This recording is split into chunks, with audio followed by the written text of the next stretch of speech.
Dear guests, we're about to start in 10 minutes. Thank you.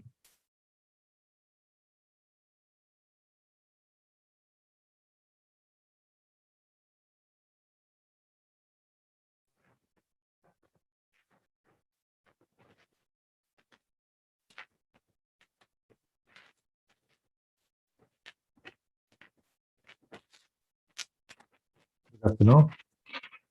Can you hear me? Good afternoon. Okay. Greetings from Croatia.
Dear guests, our conference officially starts in a few minutes.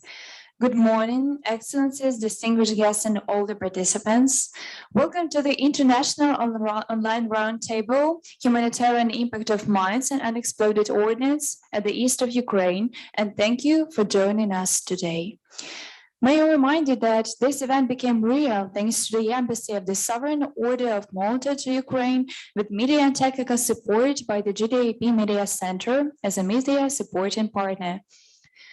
We have very important international guests who kindly join us today, for which we are grateful. Among them, there are in particular the representatives of the Ukrainian government, Ministry of Temporary Occupied Territories, Ministry of Veteran Affairs, representatives of the Ukrainian Parliament, diplomatic corps in Ukraine, and representatives of international organizations. The program of the event can be found in the Zoom chat. Goals of the event will be to highlight the humanitarian emergency, raise awareness about the importance of demining, raise awareness about the importance of mine risk education among civilians and in particular way among children, to share information about initiatives and the international organizations and Ukrainian authorities are implementing in order to tackle the emergency, and outline some possible recommendations that should be functional to improve the situation. For your convenience, in the course of the Zoom event, the language interpretation is available. In the conference webinar settings, translate section, you can see two channels of communication. Due to the technical aspects, the language will be displayed in this way: Ukrainian for German channel and English for English channel. If you deliver your speech in Ukrainian, please choose German channel. If you speak in English, choose English channel. The same rules apply to listeners. Please choose the channel of the language you would like to hear. If you can hear both languages, mute the original sound. Follow the interpretation instructor's guide in the in-meeting chat for clarification that will appear there soon. I kindly ask you to abide by the etiquette of the online meeting, not to turn on your microphone if you are not the speaker, choose the raise hand function to ask your questions, or use the in-meeting chat for this purpose. Please remember that the time allocated for each speaker is limited. For your information, the conference is live on YouTube. Please follow the link in the in-meeting chat to access it. In the end, we will have short discussion panel, so you have a great chance to ask your questions to the speakers and exchange information. Let me pass the word to the moderator of today's session and the first speaker, Mr. Alexander Lobov, Mine Action Specialist in the United Nations Development Program. Please.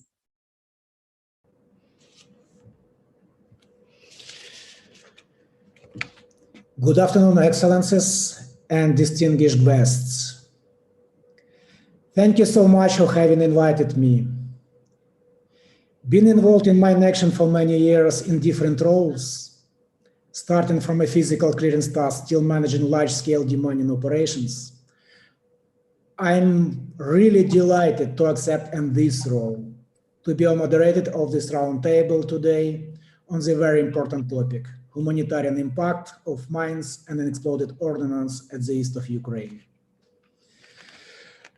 I have devoted many years of my career to humanitarian mine action, but somewhere out of Ukraine.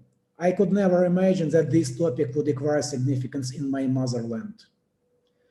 The experience gained over the years makes a serious concern, since there is not only understanding, but also a deep awareness of the essence of the problem, that landmines and explosive ordnance will leave the terrible consequences of the war long after weapon has subsided. Hidden from view, they can continue to kill and maim innocent civilians who live just their normal lives. For those who have never faced this, it's difficult to understand how everyday life goes on the territory where the fighting took place. From my personal experience, the most horrible feeling is when, in the literal sense, you stop feeling your ground under your feet. When each new step does not go easy, struggling to move every step forward. It's like playing roulette. But the bet is a health or life. And so, day after day, month after month, year after year, someone has to live and put up with this feeling. With these brief introductory remarks, I'd like to open this round table and to hand over the word to Ambassador of the Sovereign Order of Malta to Ukraine, His Excellency Antonio Gazanti Pugliese de Catrone. Your Excellency, please, the floor is yours. Thank you. Thank you. Can you hear me? Yes, we can Okay. hear you. Excellencies, distinguished guests, dear friends, on behalf of the Sovereign Order of Malta, I would like to welcome you to the roundtable Humanitarian Impact of Mines and Unexploded Ordnances at the east of Ukraine. First of all, I would like to thank all the participants who joined our initiative today and accepted our invitation to contribute to discussion. In particular, I would like to thank the ambassadors of Slovak Republic, Croatia, Switzerland, and the representatives of OSCE Monitoring Mission, the Geneva International Center for Humanitarian Demining, the OCHA Mission, the International Committee of Red Cross, the UNICEF Mission, the Ukrainian Malteser, our moderator, Mr. Oleksandr Lobov, and all others who will speak today. I would also like to address a special thanks to our partner, Mr. Pavlo Krivonos and GDIP Media Center for the professional technical support of this initiative. The participation of all of you is particularly significant and underlines the importance and topicality of this theme. The widespread use of landmines around the world is a very serious issue. In spite of international agreements and events aimed at banning the production, sale, stockpiling, and use of mines, dozens and dozens of countries are still being invaded by millions of these devices. And so we find ourselves first and foremost faced with an ethical problem. As Pope Francis has said, mines are a defeat for everyone. Their use and presence are a flagrant violation of human rights, affecting not only the individual, but the entire community to which he or she belongs. They are devious tools that cause death and horrific mutilation, and among the most exposed victims are children. Mines remain on the ground beyond peace treaties and ceasefires. They are a long-term remnant of war, and their effects are even more devastating for economically unstable countries. The isolation of already fragile communities leads to further economic and social degradation and psychological pressure and trauma. According to UN estimates, eastern Ukraine, where the armed conflict has been prolonged since 2014, unfortunately is one of the most contaminated by mines and unexploded ordnance areas of the world. The number of civilians killed or injured by these devices has now exceeded 1,000. Mines are located on two large swathes of land on either side of the contact line, and some sources claim that this is more than 1 million hectares. These areas include roads, fields, forests, rivers, housing, schools, healthcare facilities, etc. The mining is a long process. It will probably take decades to decontaminate. The mining involves highly specialized and expensive procedures. It requires funds, specialized personnel, detailed information, mapping of risk sites, state-of-the-art technology, and appropriate equipment. The mining techniques are constantly evolving. as traditional metal detectors are no longer able to detect modern mines, often made of plastic components, various genetically manipulated plants and animals such as bees are now also used to detect the presence of these devices. In addition to the important mine clearance campaign, the local population must also be given adequate support. Medical and psychological assistance is needed, together with appropriate education to reduce the risk. It is very important that roads and routes are made safe to allow essential movement, the arrival of humanitarian and medical aid, the return of displaced people, etc.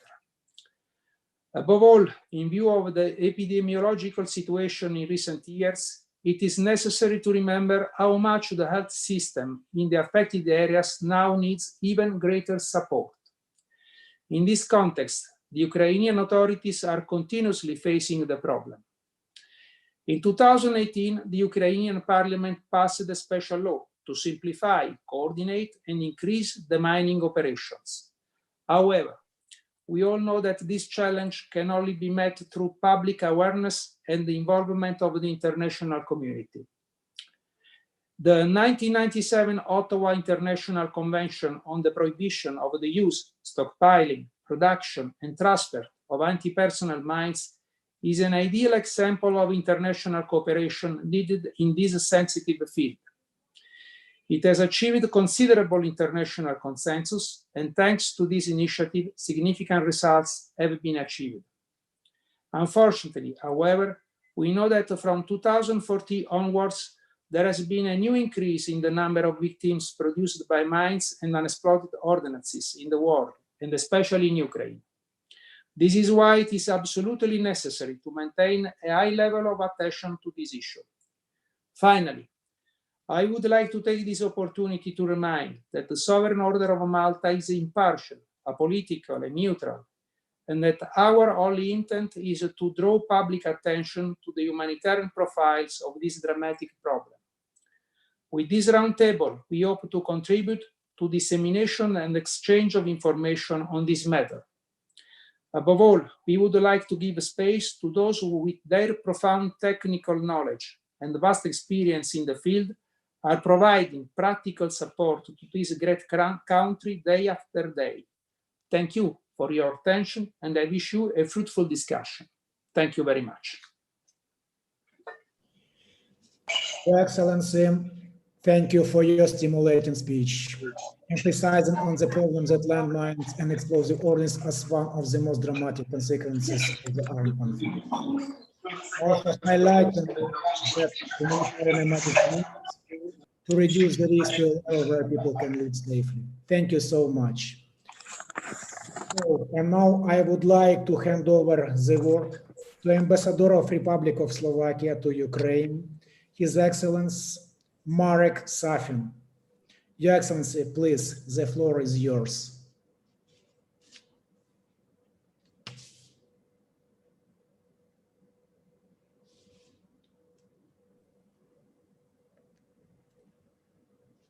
Excuse me, Marek Safin, Your Excellency. Hello, everybody. Now, can you hear me? Because I had some technical problems, but probably you cannot see me, I guess. It's okay. It's fine. We can hear you. Thank you. Thank you. So, dear Excellencies, dear partners, dear colleagues, Slovak Republic traditionally supports the mine action initiatives in Ukraine, as we understand how the uncontrolled spread of mines and unexploded ordnance negatively affects the lives of ordinary people. I will go further and say that it's not just mines and unexploded ordnance that are a threat to the living of people in conflict-affected areas. It are we, the people, who are starting wars and placing mines and booby traps. Therefore, we should not forget to be people in first hand, and just afterwards focus on other interests. Our decisions today will seriously affect the decisions in the future.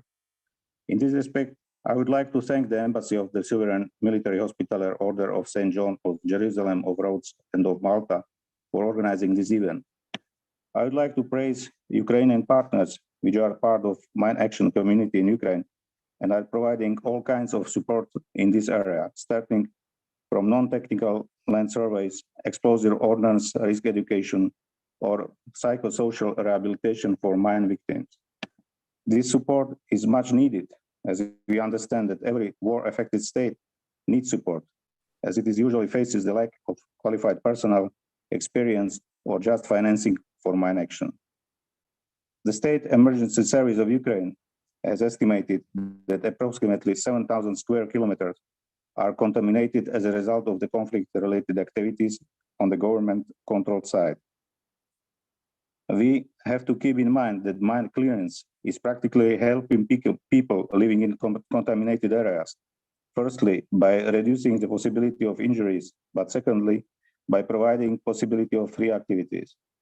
This contains free movement in the contaminated area, as well as usage of the land for farming, access in education, and at the state level creates possibility for urban development and the reconstruction of infrastructure, because as we know, you cannot build roads on landmines.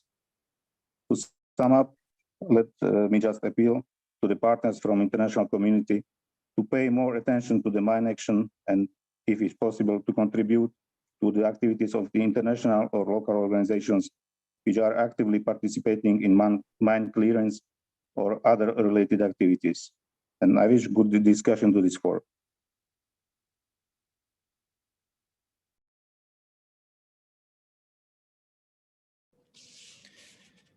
Your Excellency, thank you very much for your very inspiring and very good speech, emphasizing on the problem that we are facing up at the moment in Ukraine and the demanding operations, mine risk education, very important, and also that you just paid attention on mine victim assistance. That's just gonna be initiated this year and gonna be proceed for the next operational years in this in Ukraine. Thank you so much. And now I would like to hand over words to Ambassador of Croatia to Ukraine, Her Excellency Anika Jamik. Your Excellency, please, the floor is yours. Thank you. Thank you very much. Good afternoon, everyone. I would like to thank the Order of Malta and the ambassador organizing very experienced the demining process. Unfortunately, because it is never good to be a target of mines, but fortunately, because we can share now our experience. What we are doing generously, I dare to say, via the OSCE. But today, I'm not the most important speaker from Frankfurt. His name is Conference. Have a nice day.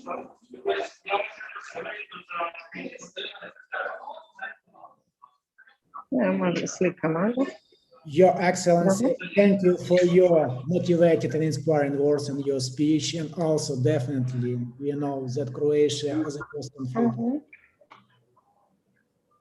country, has an extensive experience, and this experience been shared with Ukrainian Mine Action Society, and we learn a lot from this experience. And definitely all these kind of developments, especially the standardization, unification processes, been already applied in Ukraine that develop our program for the future interventions. Thank you very much. And now I would like to hand over next word to Deputy Minister of Internal Affairs, Ms. Tatiana Kovalchuk. Dear Deputy Minister, please, the floor is yours.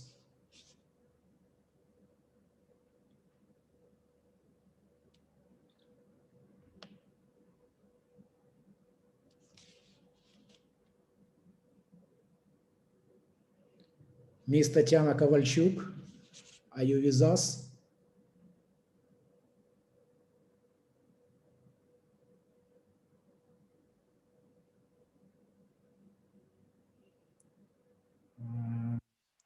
I see maybe some technical problem or I cannot find in the list.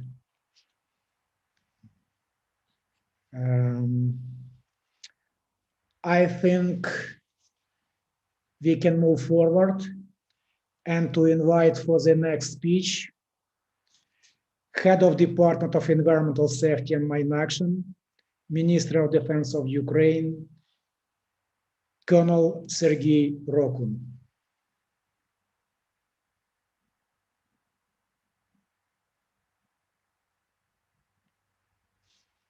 Colonel, the floor is yours.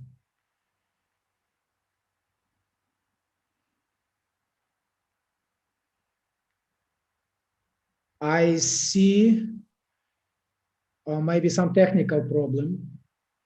I don't see in the list this participant who is online with us at the moment.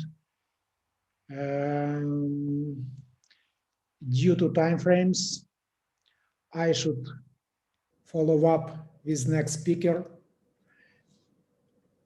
And I would like to invite next speaker, Deputy Head of OSCE Monitoring Mission to Ukraine, Ms. Antti Grave.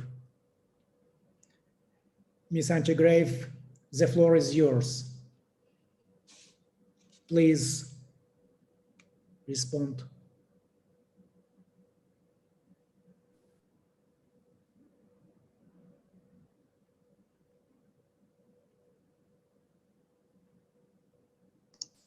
Hello, I'm sorry. Can you, this comes as a surprise at this point in the program, but can you hear me? Can you see me?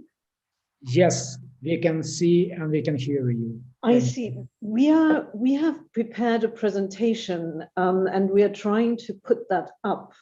Just give us a second, please, to do so.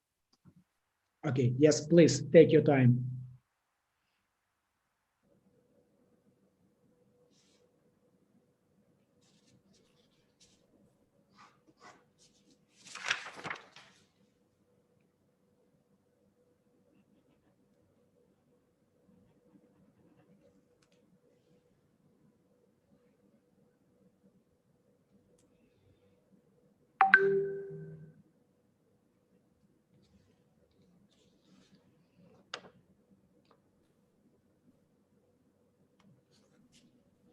All right, apologies. As I said, it's like sort of, since the program has changed a little bit.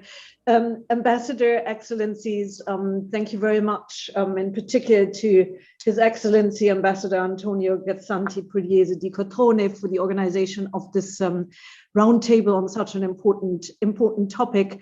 Can I just get a feedback on whether you hear me and whether the translation works? Can I just get a yes, please? Because I'm not entirely sure. Yes, Antti Grave. Yes. Very good. All right. Yes, as we heard from previous speakers, obviously the most disturbing aspect of mines and unexploded ordnance and other explosives in eastern Ukraine, as well as in other parts of the world, is their impact on civilians. Now, as you know, the special monitoring mission to Ukraine is not only actually monitoring and reporting on the security situation in Ukraine with a focus on eastern Ukraine, but this also implies actually the monitoring and reporting of the impact of the conflict on civilians and the impact of mines, unexploded ordnance and other explosive objects is one of the most actually deadly in this regard, and not only deadly, but also impacts, and the ambassador of the Republic of Slovakia already mentioned it, it also impacts many aspects of civilians' lives, from freedom of movement to being able to actually cultivate fields, generate income, access to education and the likes. So the mission has by now produced actually and published 2 thematic reports on the impact of mines and UXOs on civilians in eastern Ukraine and conflict-affected areas.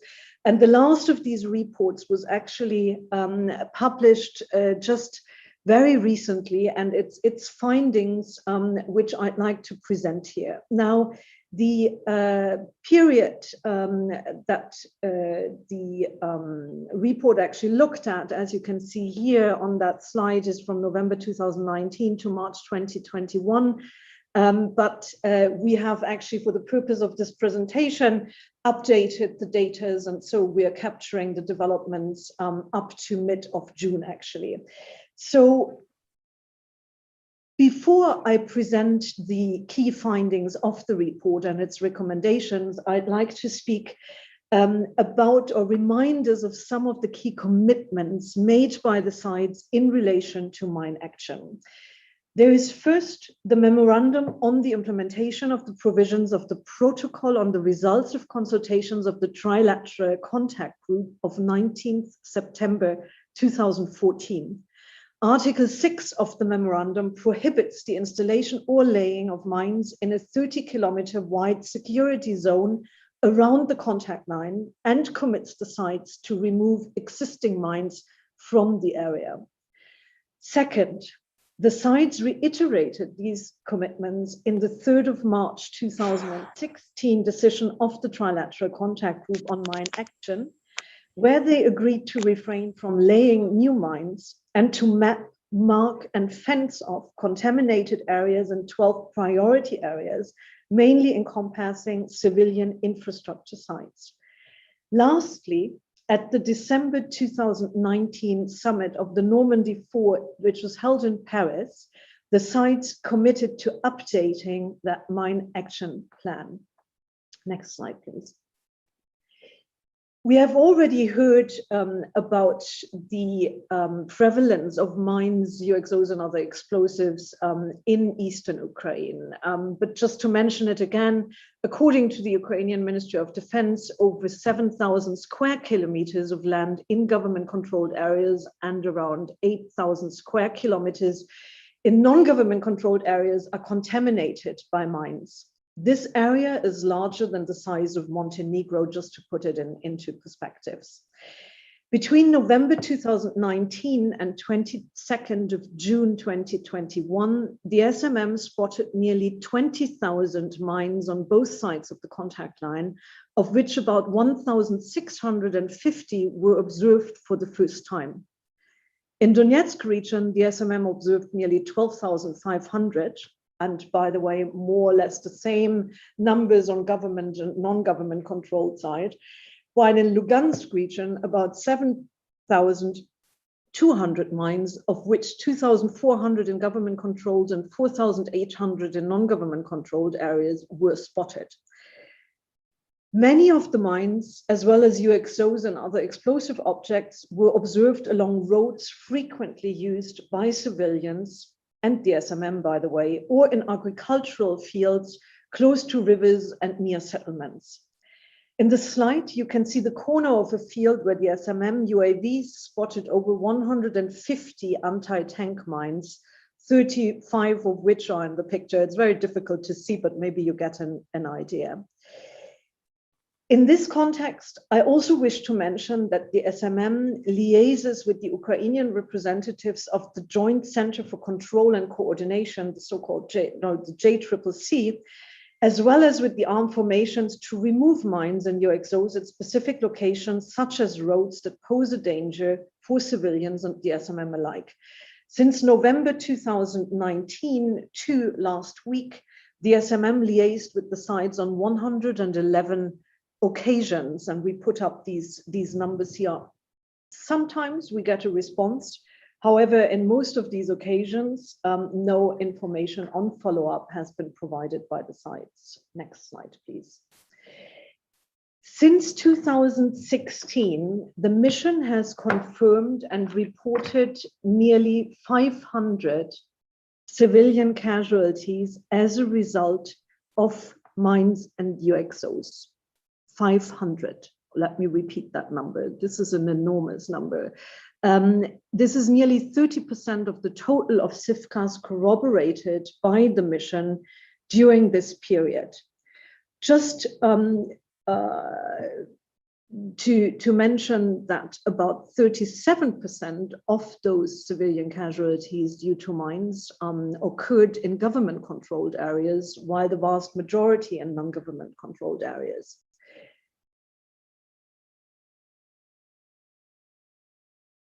Yes, and you see here on the map actually, which illustrates quite well, I think, where we have corroborated those civilian casualties along the contact line, but also occasionally actually in NGCA areas outside of the proximity of the contact line. Next slide, please. From the beginning of the reporting period in November 2019 until 22nd of June of this year, out of 177 casualties confirmed by the mission, 97 were caused by mines, UXOs, and other explosive objects. Among these casualties, 42 occurred in Donetsk region and 55 in Lugansk region. 16 of these casualties were actually children. As you can see in the chart on the slide, these objects accounted for nearly twice the number of fatalities as shelling and small arms fire combined. This is in particular due to the implementation of the additional measures in July 2020 that were agreed in the trilateral contact group on the 22nd of July of last year. Ever since, the mission has observed a downward trend in shelling and small arms fire incidents throughout last year. Nonetheless, 37 civilians were killed or injured due to mines, ammunition, and other explosives during this period. And here again, you can see that in 2021, the mission has confirmed 38 civilian casualties, of which 28 due to mines, UXOs, and other explosives, 18 of which occurred in the last 2 months only. 10 were due to shelling and small arms fire. The SMM has noted, and it is something that we do throughout our reports, that we apply actually a gender lens to what we monitor. And we have noted that the majority of the casualties due to these objects tend to be adult men. Just 68 of the 90-70 casualties were men, 13 women, 14 boys, and 2 girls. Many of these men were killed and injured while mishandling explosive objects or trying to dismantle weapons and ammunition for scrap metal that they want to sell. They also encounter mines and other explosive objects whilst going fishing. And needless to say, these incidents profoundly impact the psychological, social, and economic well-being of the victims as well as their families. And this serves as a stark reminder that beyond the recommitments to cease fire, these pervasive objects are present on both sides of the contact line and require urgent action. Next slide, please. Beyond the threat of death and injury, the presence of mines, UXOs, and other explosive objects impact the ability of civilians to go about their daily lives, whether crossing the contact line, working in fields, conducting subsistence activities such as gathering firewood, collecting mushrooms, or fishing, or visiting the graves of relatives. All these activities are made more hazardous because of the presence of such objects.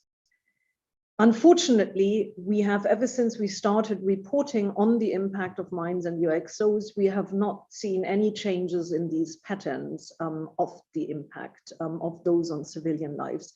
And I will just go quickly through some of these areas because this is really what illustrates how, as I said, the daily lives of thousands and thousands is being impacted by these objects. So you see on the left side, on the left upper side, you see Stanica Luganska, and that brings me to my first point, which is the presence of mines at crossing points along the contact line. Despite the explicit mentioning of crossing points in the commitments contained in the Trilateral Contact Group's decision on mine action of 2016 that I mentioned earlier, The SMM continues to observe the presence of mines in UXOs in the vicinity of the crossing points, including in areas between the most forward checkpoints along the crossing points. All crossing points, all 5 operational ones, are contaminated. These put lives at risk when civilians undertake the already burdensome journey across the contact line, when they get stuck overnight at crossing points, which happens too often, as you know, when they want to take some rest in the shade while queuing for hours, or relieve themselves in the absence of functioning toilets. Since September 2020, the chief monitor of the special monitoring mission, in his role as coordinator of the working group on security issues of the trilateral contact group, suggested that the site should focus mine action activities on areas frequented by civilians, particularly the crossing points along the contact line, using the partial closure of the contact line since the onset of the pandemic to initiate regular inspection and demining activities in these areas. Despite repeated calls on the sites, those have not been heard so far.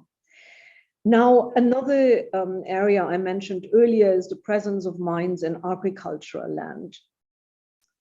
Agriculture represents, as you know, a significant part of the daily life and economy of the civilian population in Donetsk and Lugansk regions on both sides of the contact line.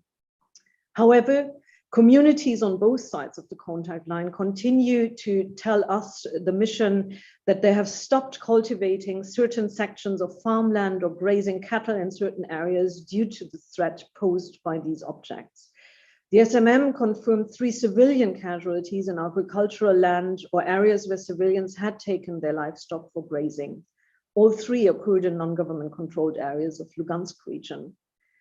In addition, we have confirmed damage to agricultural equipment such as tractors and others, as you can see on one of these pictures here as well. Similarly, the contamination of rivers and riverbank prevents civilians from using the area for cultivation, grazing of animals, fishing, or recreational purposes, and puts them at great risk. The majority of incidents related to mines, UXOs, and explosive objects occur along the Siversky Donetsk River, which forms part of the contact line in Lugansk region. Since November 2019, the SMM has confirmed only there 13 civilian casualties. Also, critical civilian infrastructure is heavily impacted and affected by mines. As you know, there are many of the critical infrastructure that are supplying millions of people, civilians living on both sides of the contact line, are located on the contact line, sometimes directly between positions of the Ukrainian armed forces and those of the armed formations. The proximity of these infrastructure objects to the contact line means that in many cases, the areas around them are contaminated with mines. If these objects are not cleared prior to the conduct of repairs or maintenance, workers' lives are put at grave risk. Another area which is massively affected is access to education. While during the reporting period, the mission fortunately did not receive reports of children being killed or injured by these objects in or near schools, the mission continued to receive reports of observations of these objects in the vicinity of educational facilities, as well as military and military-type presence. This not only makes the facilities indirect targets, but the weapons and ammunition that may litter the area also put the children and civilians in general at risk. In 2020, we observed 19 such instances in government-controlled and non-government-controlled areas of Donetsk and Lugansk regions, just to give you a figure.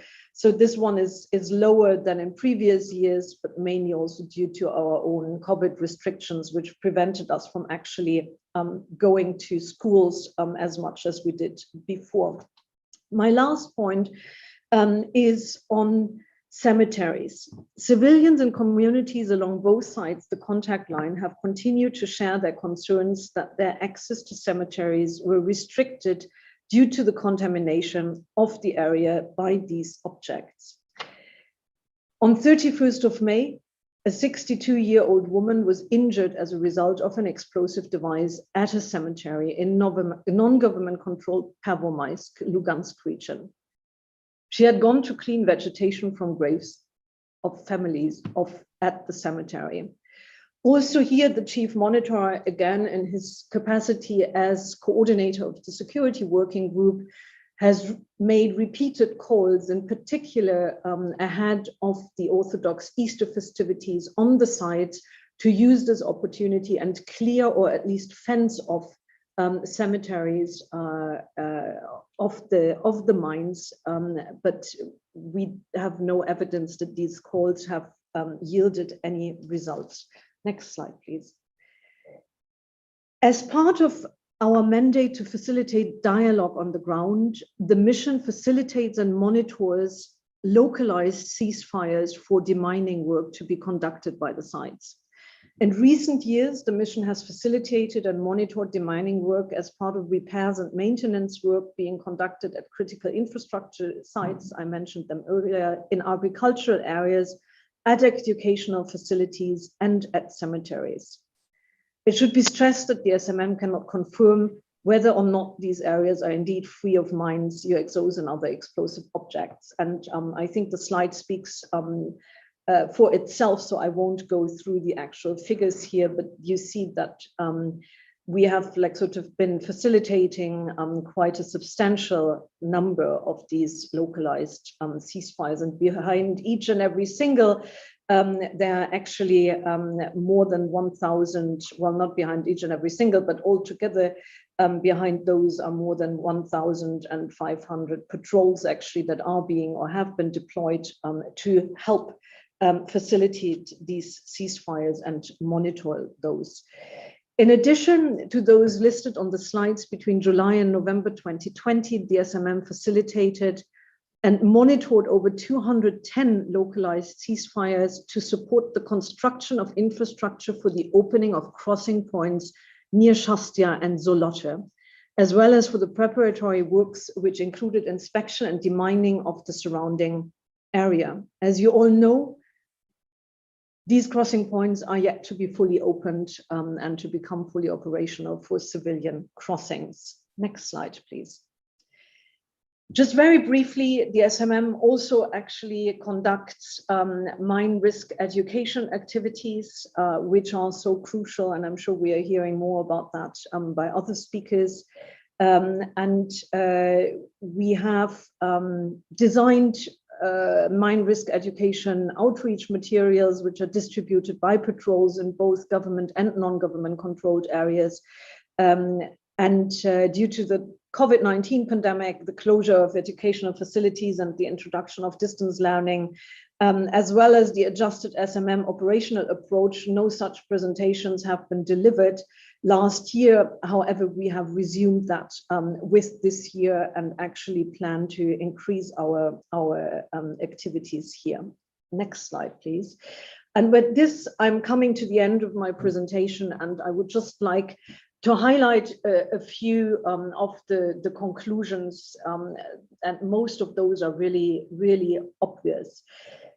As I said before, indicated, mine action has been discussed regularly, I mean, almost every other week in the TCG's working group on security issues.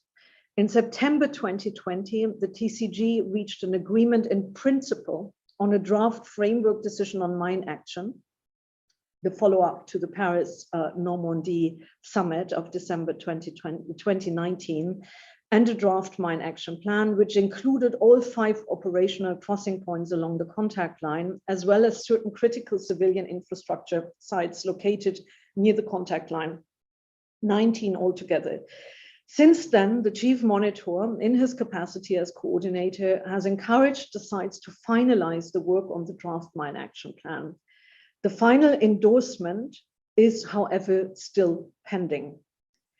In parallel with these ongoing negotiations in the TCG working group on security issues, the coordinator has encouraged the sites to take concrete mine action steps, focusing on areas frequently used by civilians.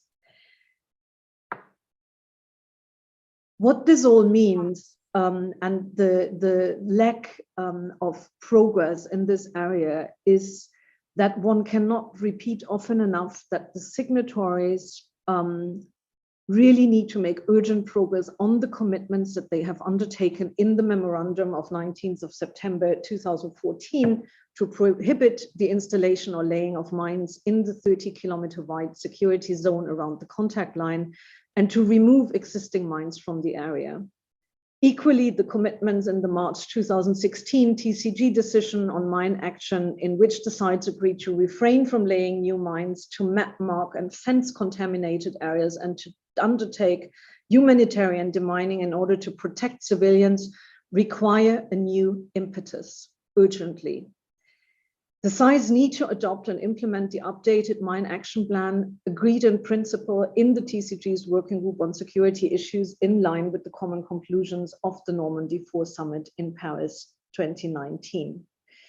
Now, I'm sure we are going to hear more about this, but there is, of course, a need also to adjust mine awareness activities to look more also at the long-term psychological and socio-economic consequences, actually, and on the victims of mines and UXOs and their families and friends. And as I said, I'm sure we are hearing more about that. And with this, I would actually like to conclude my presentation, and thank you very much. Thank you.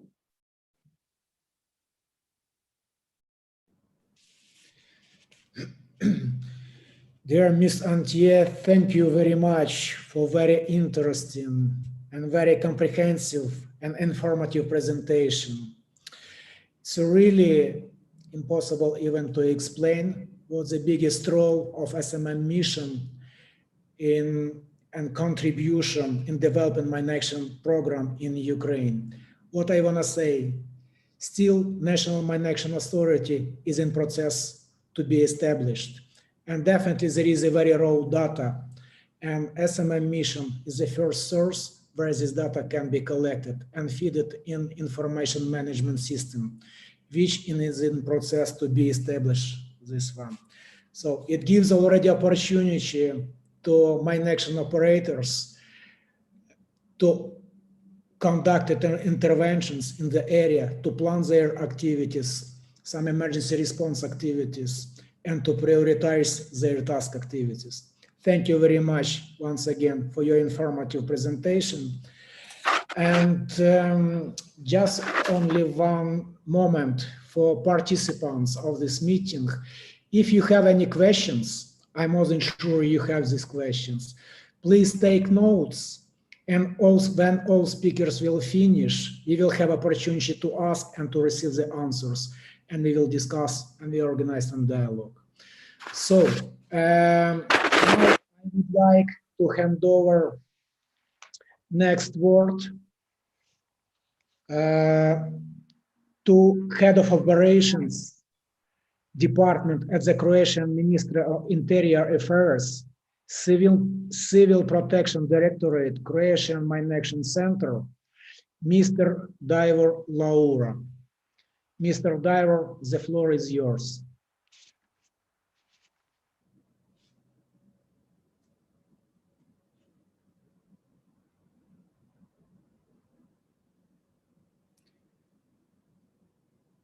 Mr. Davor? Can you hear me?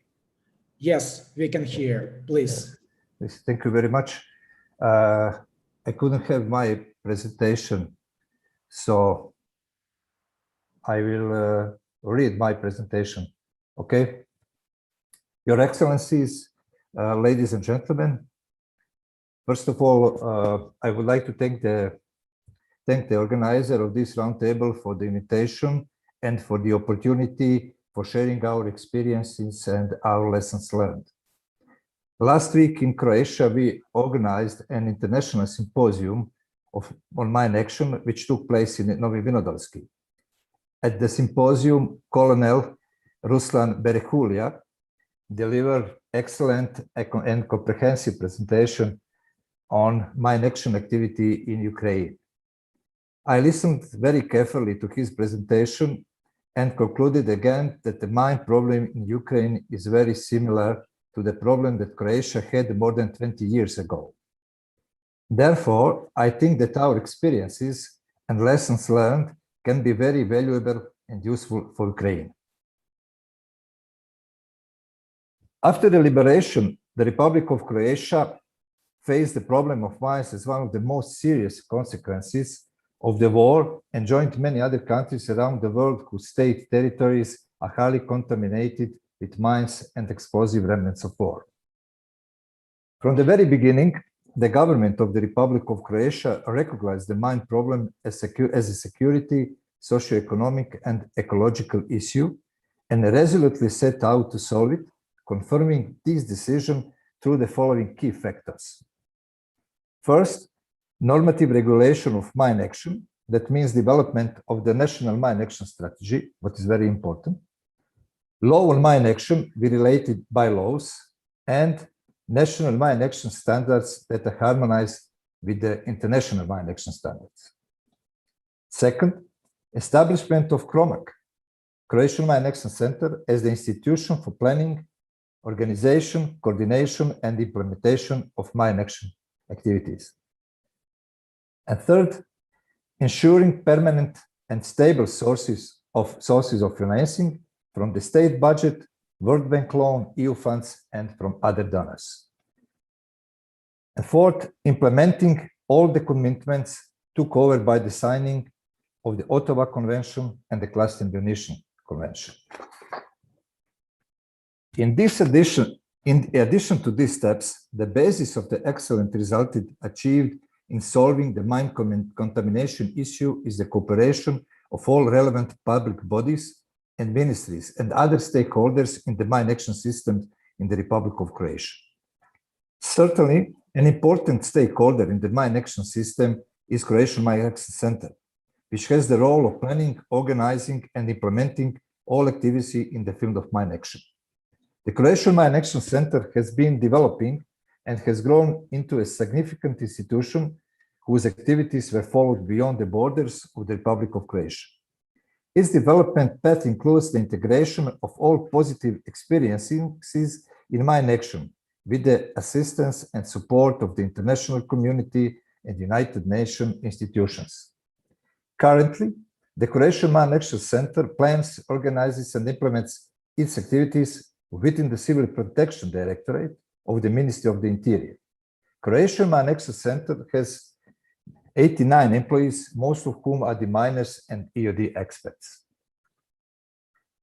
The initial estimate by the United Nations Mine Action Center from 1996 of 13,000 square kilometers of hazardous areas and more than 1 million anti-personnel and anti-tank mines planted in the Republic of Croatia was rough and inaccurate. Aware of these facts, in the period from 2003 to 2008, Croatian Mine Action Center conducted a systematic non-technical survey of entire territories of municipalities and towns affected by war operations. This was the first time that instead of general assessment of the hazardous area, the Republic of Croatia had a defined situation. Today, after systematic and continuous work, the defined and marked confirmed and suspected hazardous area in the Republic of Croatia covers 241 square kilometers in 8 counties and 45 towns and municipalities. In the CROMAC mine information system, there are still 716 known minefield records containing more than 15,000 landmines. 99% of the total hazard area in the Republic of Croatia is covered by forest and only 1% is agricultural area. Out of defined 241 square kilometers of hazardous areas, according to direct evidences, confirmed hazardous area as separate entities makes 161 square kilometers or 67% of total hazardous area, and Suspected hazardous area as separate entities make 80 square kilometers or 33% of total hazardous area. The reduction of hazardous area in the Republic of Croatia is the result of continuous and intensive implementation of the mining, as well as of non-technical and technical surveys. Since 1998, over 670 square kilometers have been demined and over 880 square kilometers released through non-technical and technical survey. We are especially proud of the results achieved by surveying the suspected hazardous areas, in particular of the results achieved by the implementation of the non-technical survey method.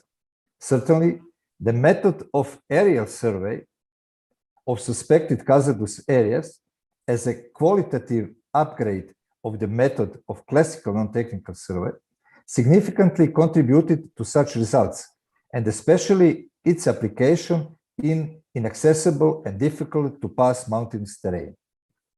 This method of aerial survey and data collection was designed by Croatian experts, which places us among the pioneers of remote sensing of mine-contaminated and suspected hazardous areas.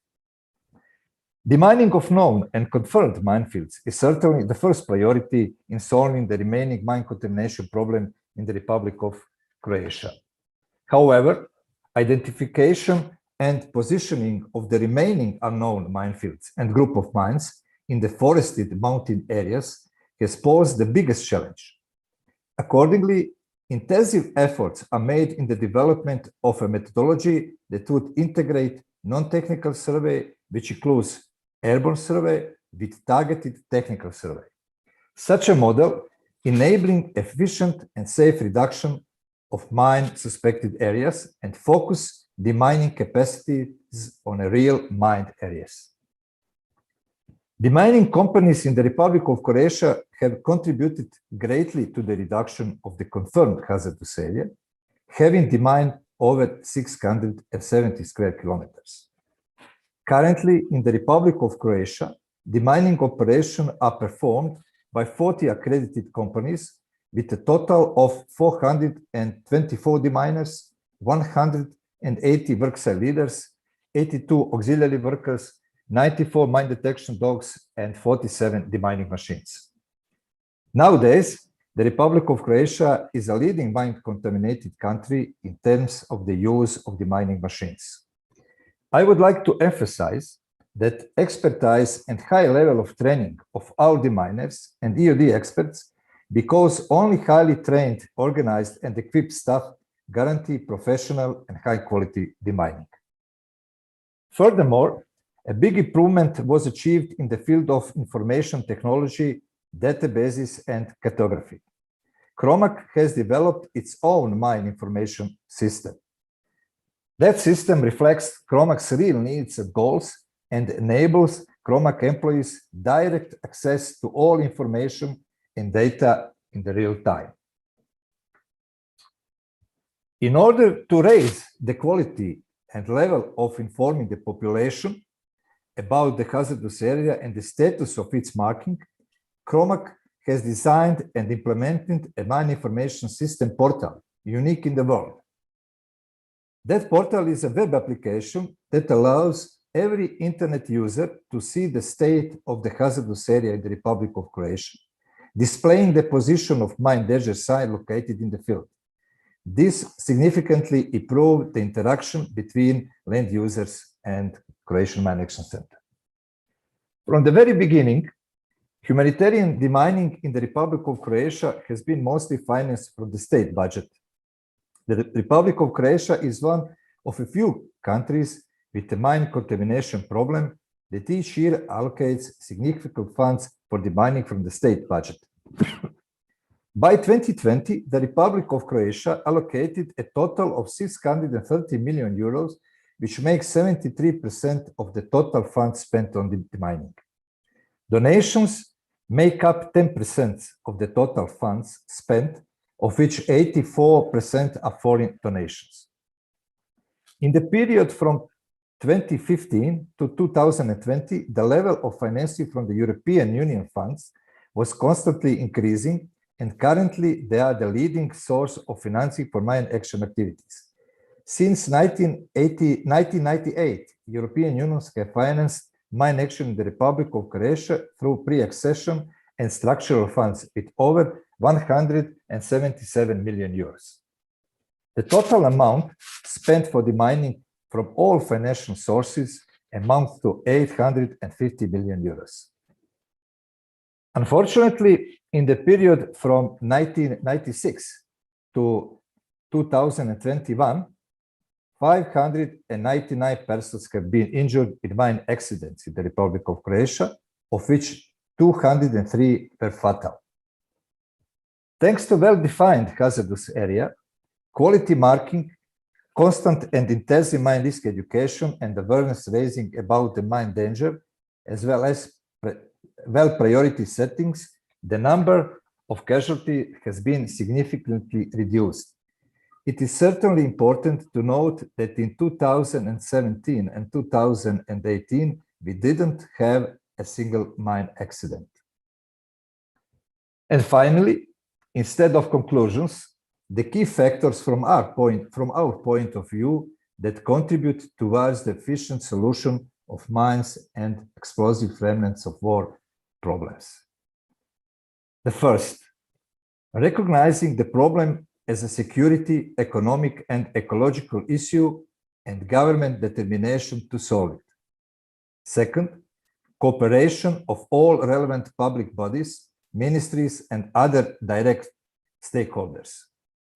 Third, normative regulation of mine action, developing national mine action strategy, developing law on mine action with related bylaws, and developing all national mine action standards which are harmonized with international mine action standards. Fourth, establishing and developing own mine action program based on specific national conditions, needs, and requirements. Fifth, providing in-country general assessment of entire hazardous areas with the emphasis on establishing mine information management system. Ensuring stable sources of financing through different sources. Seventh, demining and survey capacity building and development.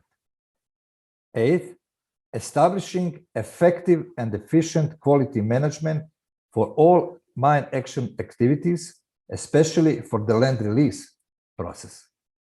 Ninth, continuous implementation of non-technical and technical survey.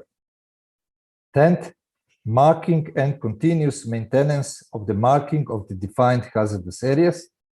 And last but not the least, providing explosive ordnance risk education, victim assistance, and establishing the unique mine victims database.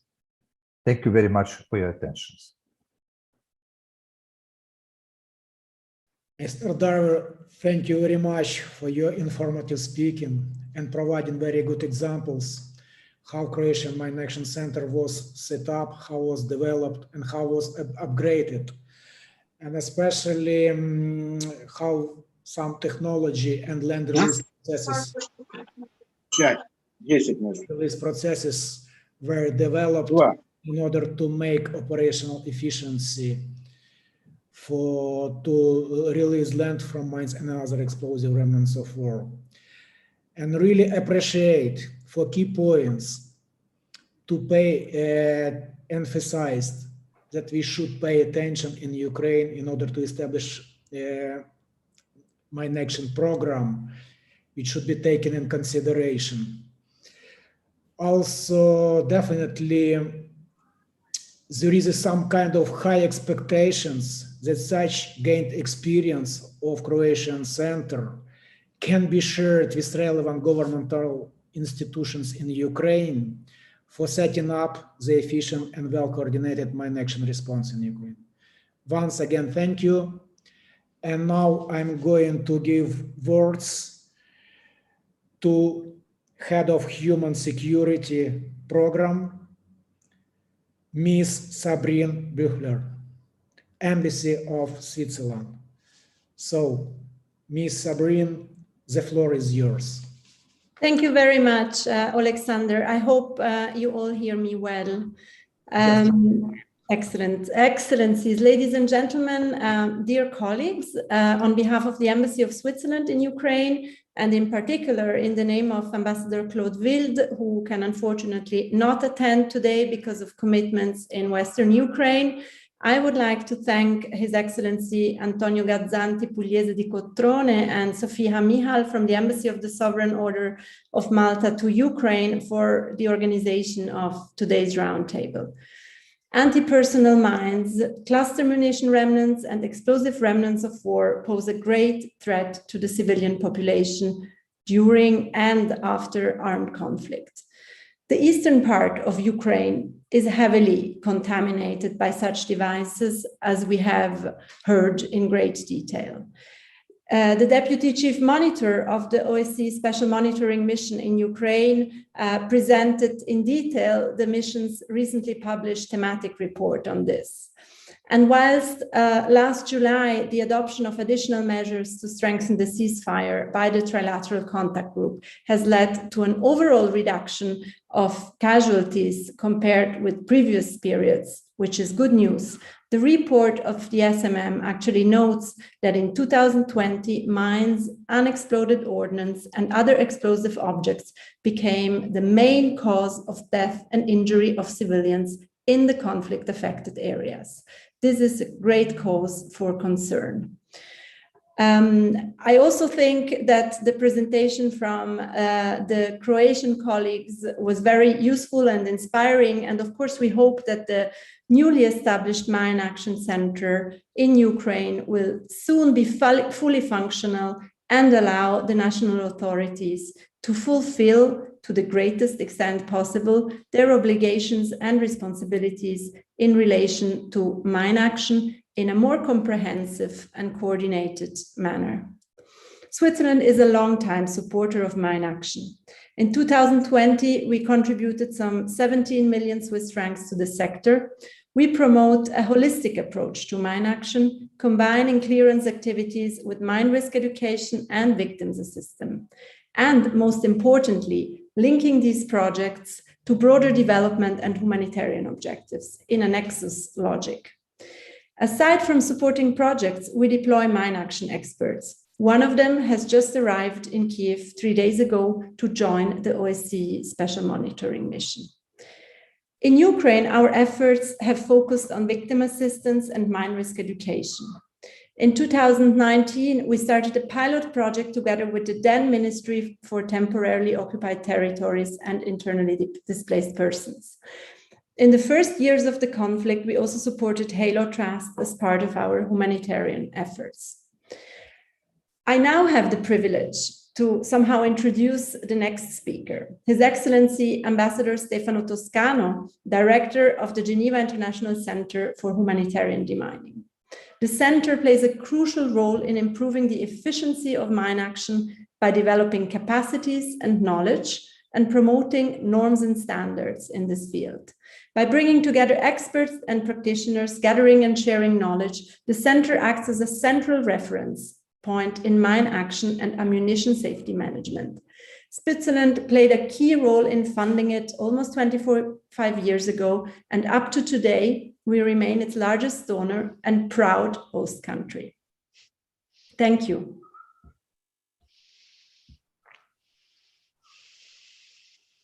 Thank you, Ms. Sabrina. Thank you for your very informative speech, and definitely all of us know what the contribution of Switzerland to mine action, not only Ukraine, it's worldwide. And definitely you just mentioned about GHCHG, the greatest center and laboratory who created and upgraded operational efficiency in different mine action fields. So for this reason, I am giving the next word to His Excellency Stefano Toscani, Director of Geneva International Center for Humanitarian Demining. So, Your Excellency, the floor is yours. Thank you very much, Mr. Moderator. And also, let me thank you and Ms. Büchler for the kind introduction. Excellencies, ladies and gentlemen, and dear colleagues, let me first also extend my thankfulness to the previous speakers because they really have provided already much information and analysis on the situation and what has been done, what is being done, and what should be done. And I will try and be as brief as possible in my presentation. The GCHD, as it was mentioned by Ms. Büchler, the GCHD was established in 1998 on an initiative by the government of Switzerland to help improve the efficiency and effectiveness of the mine action sector.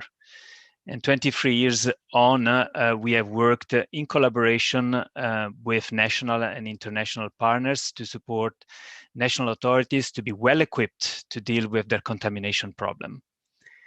One of GCHD principles is to support the development of institutions, processes, capacities as means for sustainable nationally owned responses. And I'm absolutely convinced that we have stood by that principle in our joint work in Ukraine. The GCHD has been engaged in supporting Ukraine for quite some time through both the OSCE project coordinator in Ukraine and the OSCE Special Monitoring Mission. In 2012, the center started to provide information management support to the State Emergency Services of Ukraine. And since then, our support has expanded to cover other aspects of mine action, particularly legislation, standards, land release, quality management, and information management.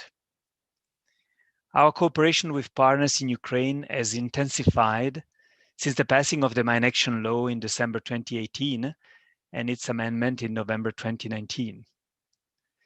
The center has been involved in these developments together with the OSCE PCU.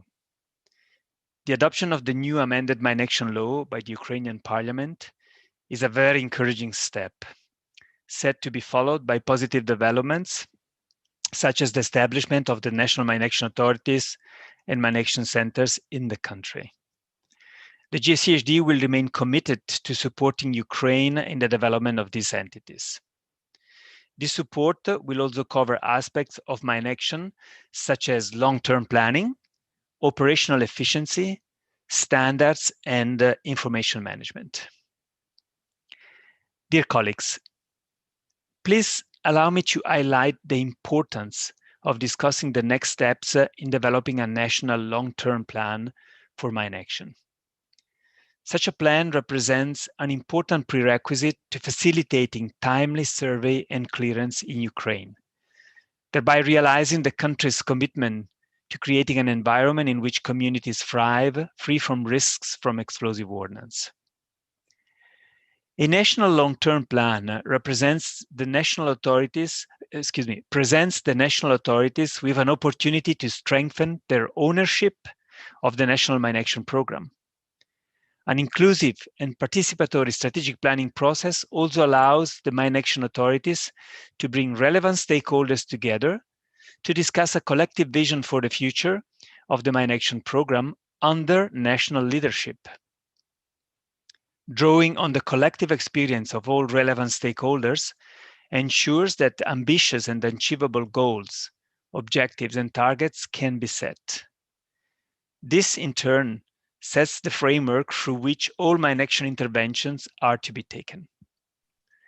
As an external partner, the GCHD is prepared to support the government of Ukraine and all interested partners to facilitate the process of developing a national mine action plan. Dear colleagues, thanks to our joint efforts and under Ukraine's leadership, much has been achieved.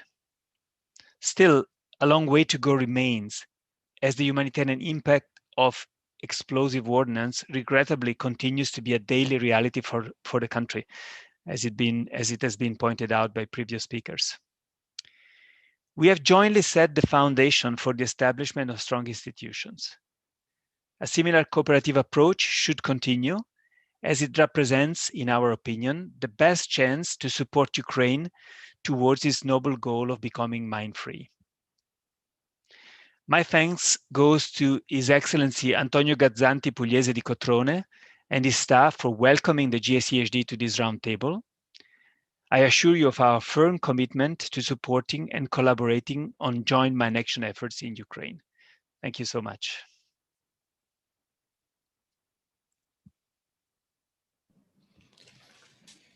Your Excellency, thank you very much for very important issue taken up, and definitely everybody knows the role, significant role and contribution of GSCHG in developing mine action program in Ukraine. Since 2015, been in Ukraine, I don't know any project that we don't see that it goes through cooperation via GSCHG, through technical expertise and advices. And definitely that just been mentioned, that a lot of upgrades that related to land release processes, information management that just been in process to be set up and in process to be handed over to National Mine Action Authority, as well as quality management. All this gives serious complete contribution and in developing a comprehensive and gender-sensitive mine action response in Ukraine. Once again, thank you very much for your very informative speaking. And now I would like to hand over next word to head of OCHA mission to Ukraine, Mr. Ignacio Leon Garcia. Mr. Ignacio, please, the floor is yours. Okay, thanks, and thanks for inviting me to this important event. And let me join others thanking the Embassy of the Sovereign Order of Malta in Ukraine for calling to this very important meeting. And I believe that in these kind of events, what we are trying is to give the voice to those who are sometimes with less opportunities to express their suffering. And unfortunately, we have 3.4 million people affected by the humanitarian crisis in Ukraine. From that 3.4, you have 2 million people that are at risk of being affected by anti-personnel mines or by other explosive ordnance and objectives. Therefore, what we are talking is that we have 2 million people that doesn't have access to their livelihoods, that they have not free access to their schools, or that they don't have free access to work. And this is an extremely increase of suffering of these people that already are suffering other kind of problems, because they also has lack of access to water, they have lack of access in many cases to protection, they have lack of access to education, they have lack of access to other basic services. Therefore, what I would like to say is that the anti-personnel mines and other explosive objectives are no more than additional burden of the life of those who has been affected by the crisis and by the conflict in the eastern of Ukraine. And we have here several of the previous speakers going more in details, explaining the amount of kilometers that are contaminated. But I was reading yesterday night and I was shocked that the estimation of the Ukrainian government is, as the ambassador has noted, is that is 1 million.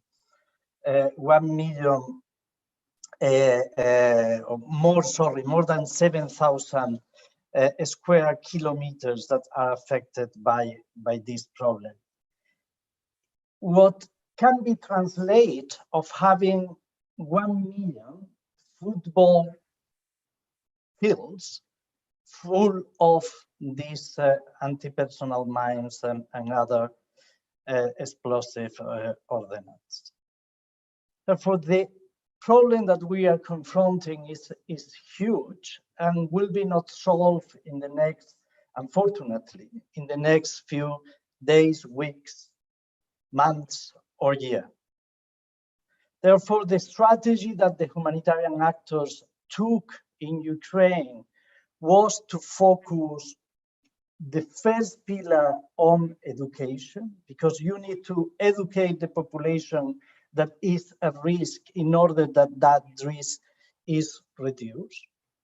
The second point that was important for us to take was to clearance as much as we can, and to call the national governments and other actors that are involved in the clearance of anti-personnel mines to increase their work over there. And the third side that perhaps is as important as the first, that is the education, is to assist those who has been victims of this situation. Therefore, we need to see the problem and to have an integrated approach to the solution, and not only to see one of the angles. I believe that many of you have also raised the issue of the need of an acceleration of the implementation of the national law, who will allow to do that clearance in a more speed way. We already, with the sources that we have through the Ukrainian Humanitarian Fund, we have been trying to support as much as we can the mining, but also the rising awareness to those who are living close to those contaminated areas. And at least 10,000 children has been already educated, and they are aware of this issue, and around 200 institutions, education institutions, has been also benefits of these programs. Let me end here and trying to say perhaps a couple of final messages. First is a collective responsibility to tackle that problem. That means that the humanitarian community, the development community, the donors, the government, and others should be increasing the investment that is done today in the mining efforts. Second, let me underline the importance of looking this problem from the perspective of those who are suffering the anti-mines issue every day. Therefore, whatever we are doing should be with an approach of people-centered. And third, we need to ensure that all the tools that we have, being the legal tools, being the own peace negotiations, being our own plans, should be integrating this issue, because this year, 80% of the victims throughout the contact line has been civilian casualties from mines or other explosive ordnance. Again, I would like to thank all of you, and I hope that this kind of meetings can bring again the voice of those who not always has the possibility to be here. Thanks.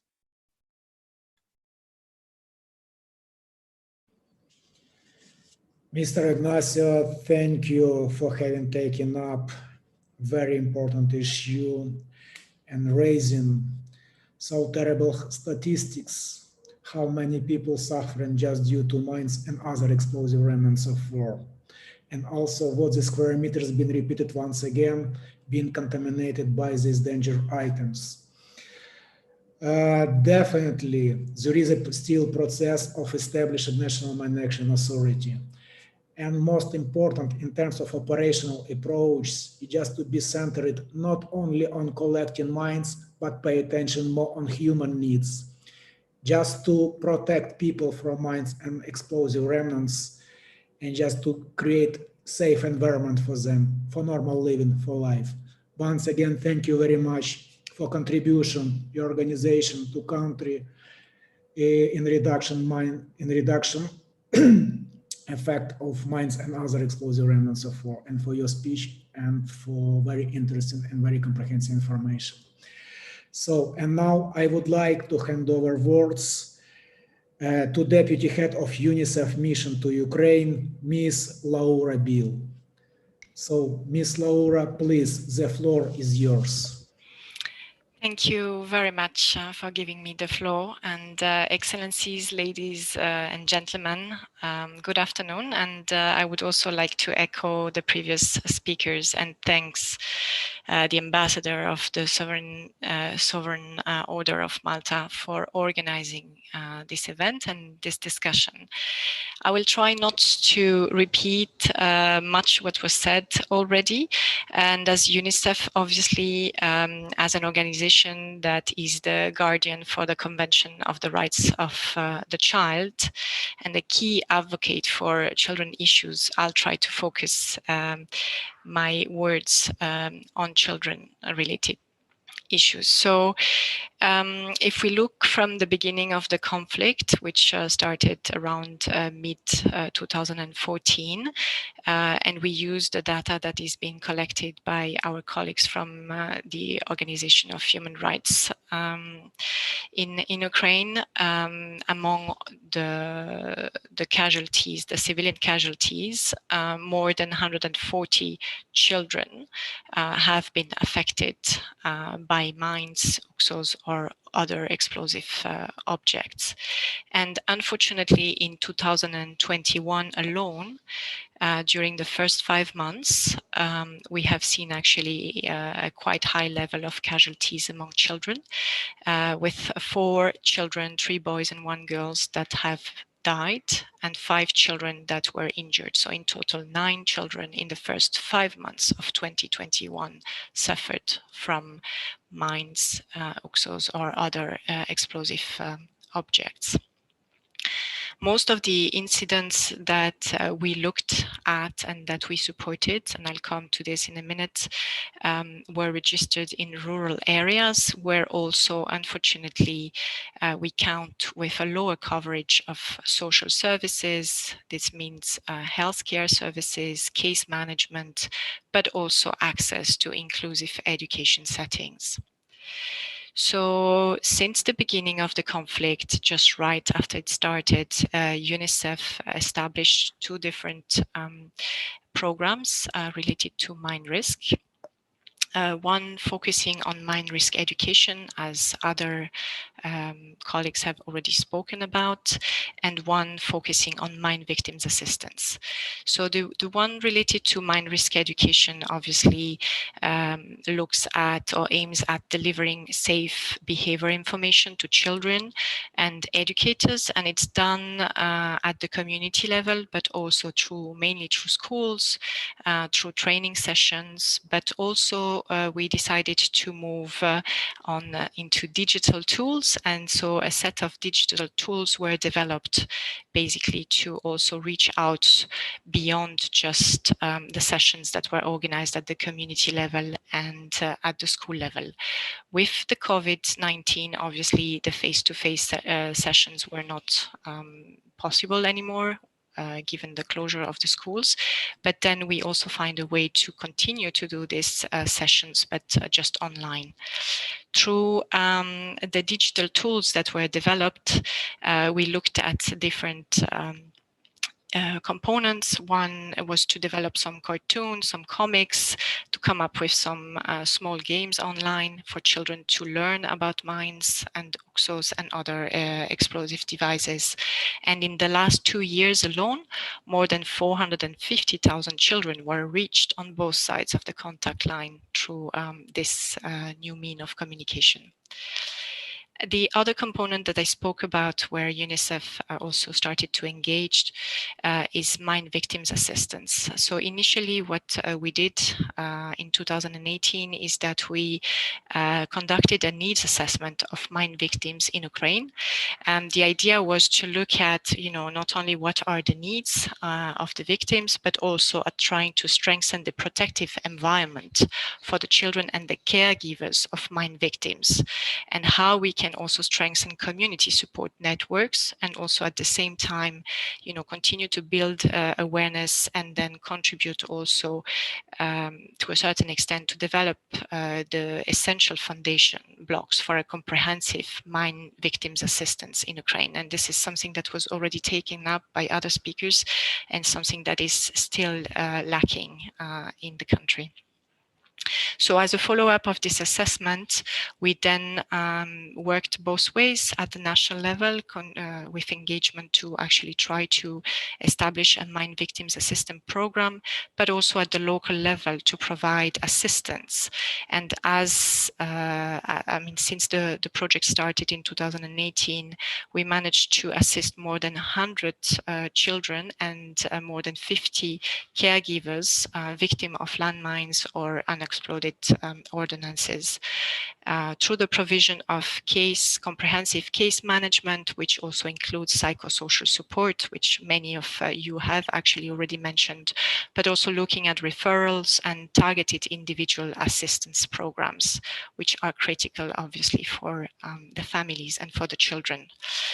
An additional point that I wanted to mention and to raise also, which also relates to UNICEF work and UNICEF interventions, and I think it was mentioned by the colleague that spoke from OSCE, is also the attacks that have been done on infrastructure. And there where UNICEF works comes into play is on the water, the wash interventions that UNICEF is supporting.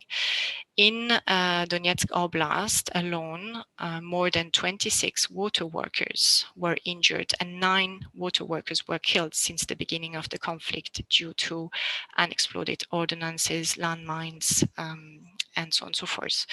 And this is obviously very unfortunate, but it's even more unfortunate because obviously these water workers are supporting to ensure uninterrupted water access to all the communities, and they are basically there to help and repair whatever incidents are happening on the water pipeline, which basically provides water to more than 4 million people in Donbass. So this is absolutely unacceptable that water workers have to risk their lives in order to continue to support basically communities that are living in this part of the country.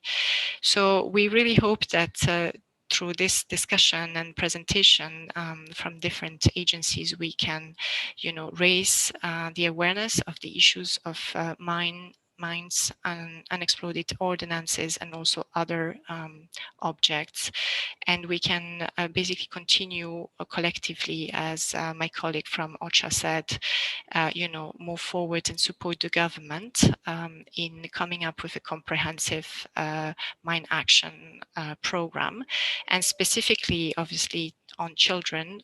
We would, love basically to see how mine victims database could be set up, and also how the welfare system could be further strengthened to ensure that child caregivers, victims and their families can access basic and specialized services that are so needed.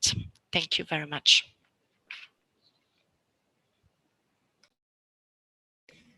Ms. Laura, thank you very much for your very informative speaking and raising a lot of issues that related impact on children. Definitely UNICEF from the very beginning of the conflict when started. I remember how UNICEF initiated mine awareness campaign and developed safety messages, and how many surveys were conducted at the time. And definitely everything that we have at the moment, all this information campaigns have been running around contact line and in the east of Ukraine is just due to UNICEF, these initiatives. And definitely many issues have been raised that related to just basic livelihoods problems. Thank you very much for your contribution and that you are doing for developing Mine Action Program. So next word, I would like to hand over to Weapon Contamination Coordinator, International Committee of Red Cross in Ukraine, Mr. Sergeant Yanovich. Mr. Sergeant, the floor is yours. Thank you very much, Alexander. Thank you, Sasha, for that. I hope you see me and you will see my presentation in a minute. I would like also to thank all participants and particularly to join as well as our colleagues said that special thanks to the Embassy of Sovereign Order of Malta and Ambassador Antonio Gazente Pugliese di Cotrone for organizing such an important roundtable. And thank you very much for raising this important humanitarian issue that also from ICRC side we would like also to join all efforts from international community, but as well as national actors who are doing a lot to prevent suffering of the people and also to mitigate impact of the mines and explosive remnants of war on civilian population. So, Your Excellencies, ladies and gentlemen, dear colleagues, I would like just to also say that on behalf of ICRC, we have been doing a lot in terms of addressing certain humanitarian needs in Ukraine. And Sasha, just please let me know if you can see my presentation. Yes, please load. Just a second.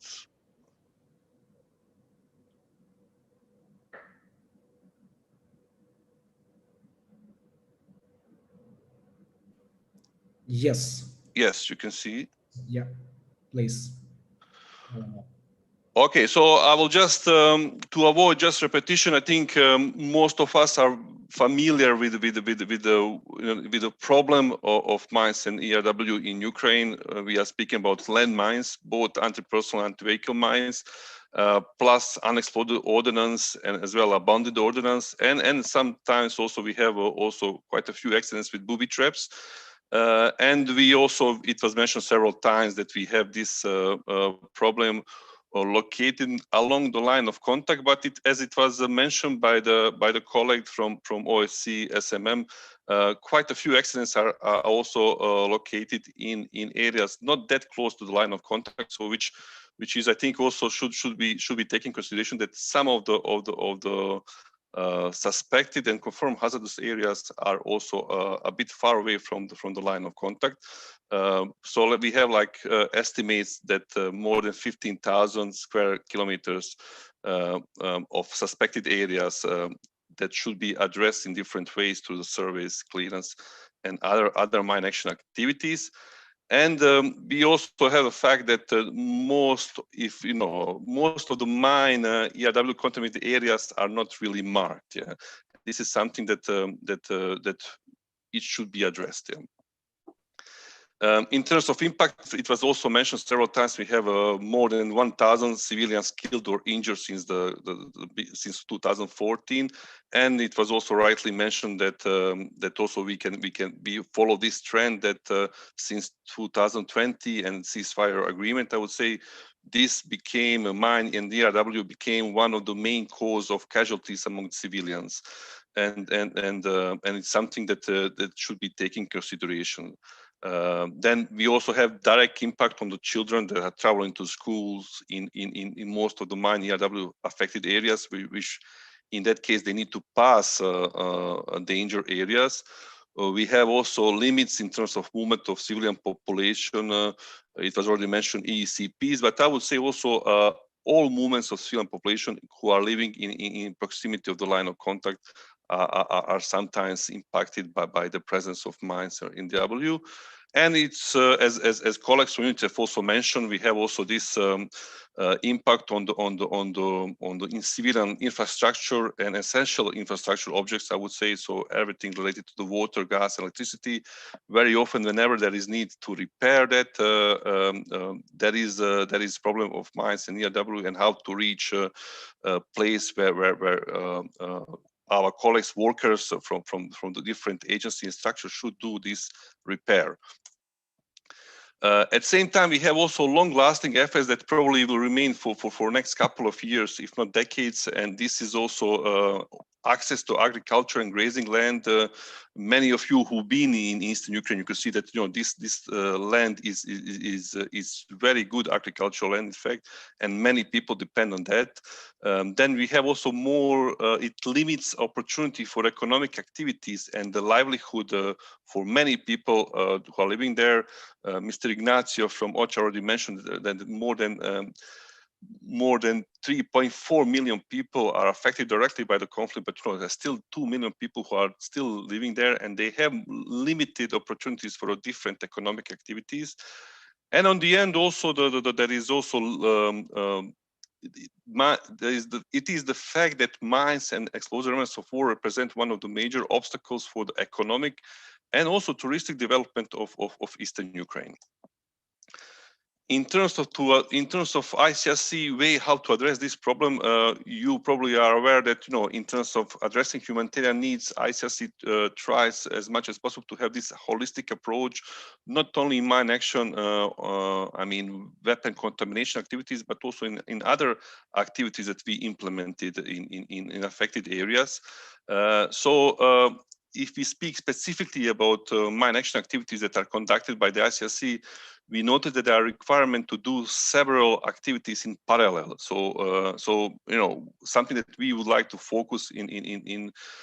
We have been focused on those activities in the last few years, and probably it will continue in the future. Are what we call risk awareness, say behavior activities, or different types of risk education activities for affected population. Then also mapping, fasting, and marking of the suspected and confirmed hazardous areas, which we believe it's really important activity, which can further contribute to the reduction of the mine ERW accidents and also impact on population.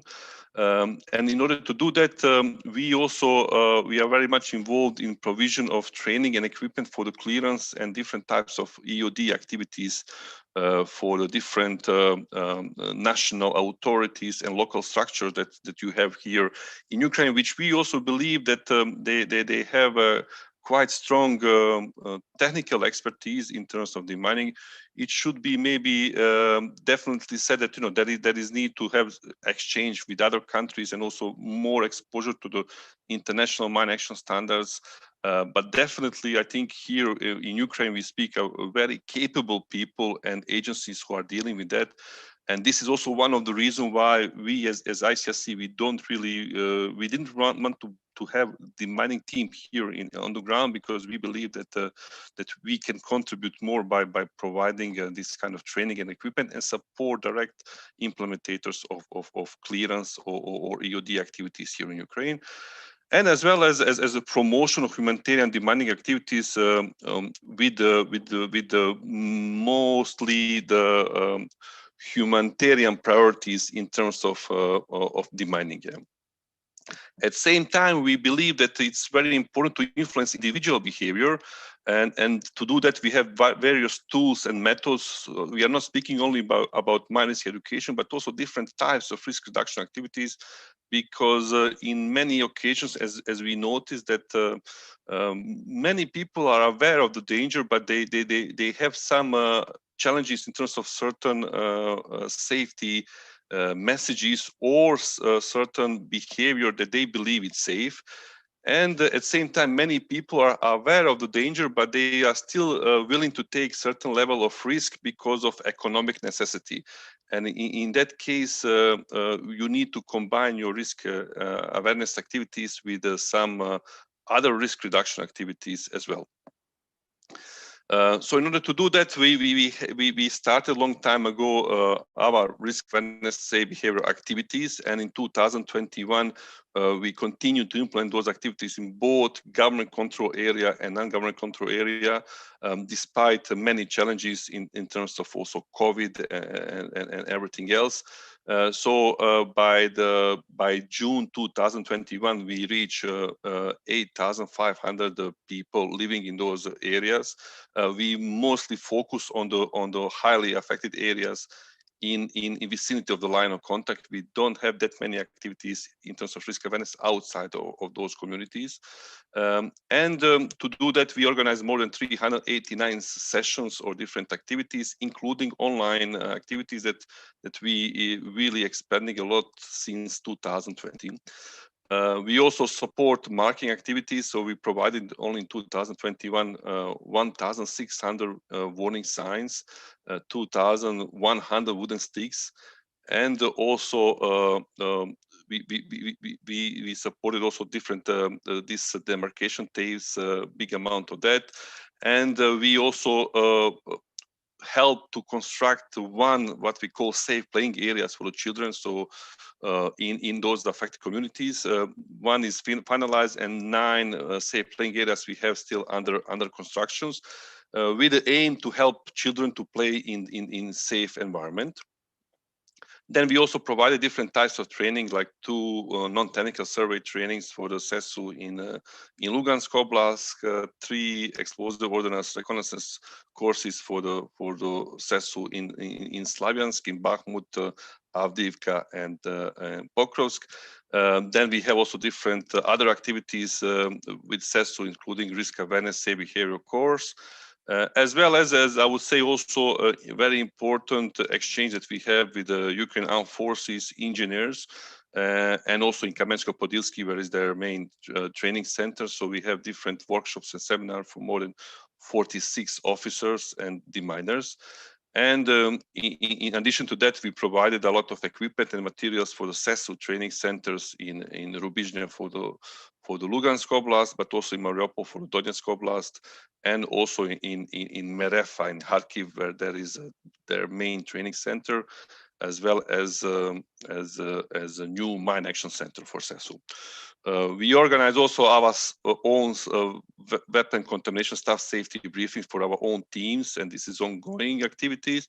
And in 2021, in the rest of the year, we also plan to increase number of our risk awareness activities, also to combine it with more risk reduction activities, where we will try to target some specific risk-taking groups, like metal scrap collectors, and also to increase our support for the mine survivors, not only for the medical needs that are very important, but also more for the livelihood and their socio-economic needs. Yeah.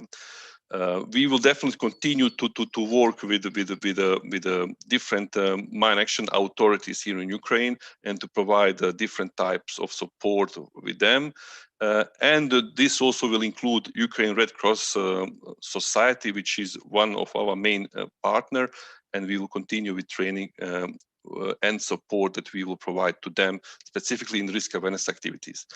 On the end, I would like also to say that there are quite a few challenges, but also we see it as opportunity and way forward. And this is in terms of challenge. I think it's very important to mention that we still have active phase of conflict, and in order to do that, we need to address certain emergency needs, which comes up every week, I would say. At the same time, we need to have in parallel this project, which are more capacity building and long-term investment projects. So sometimes it's really difficult to match those 2 approaches, emergency and capacity building.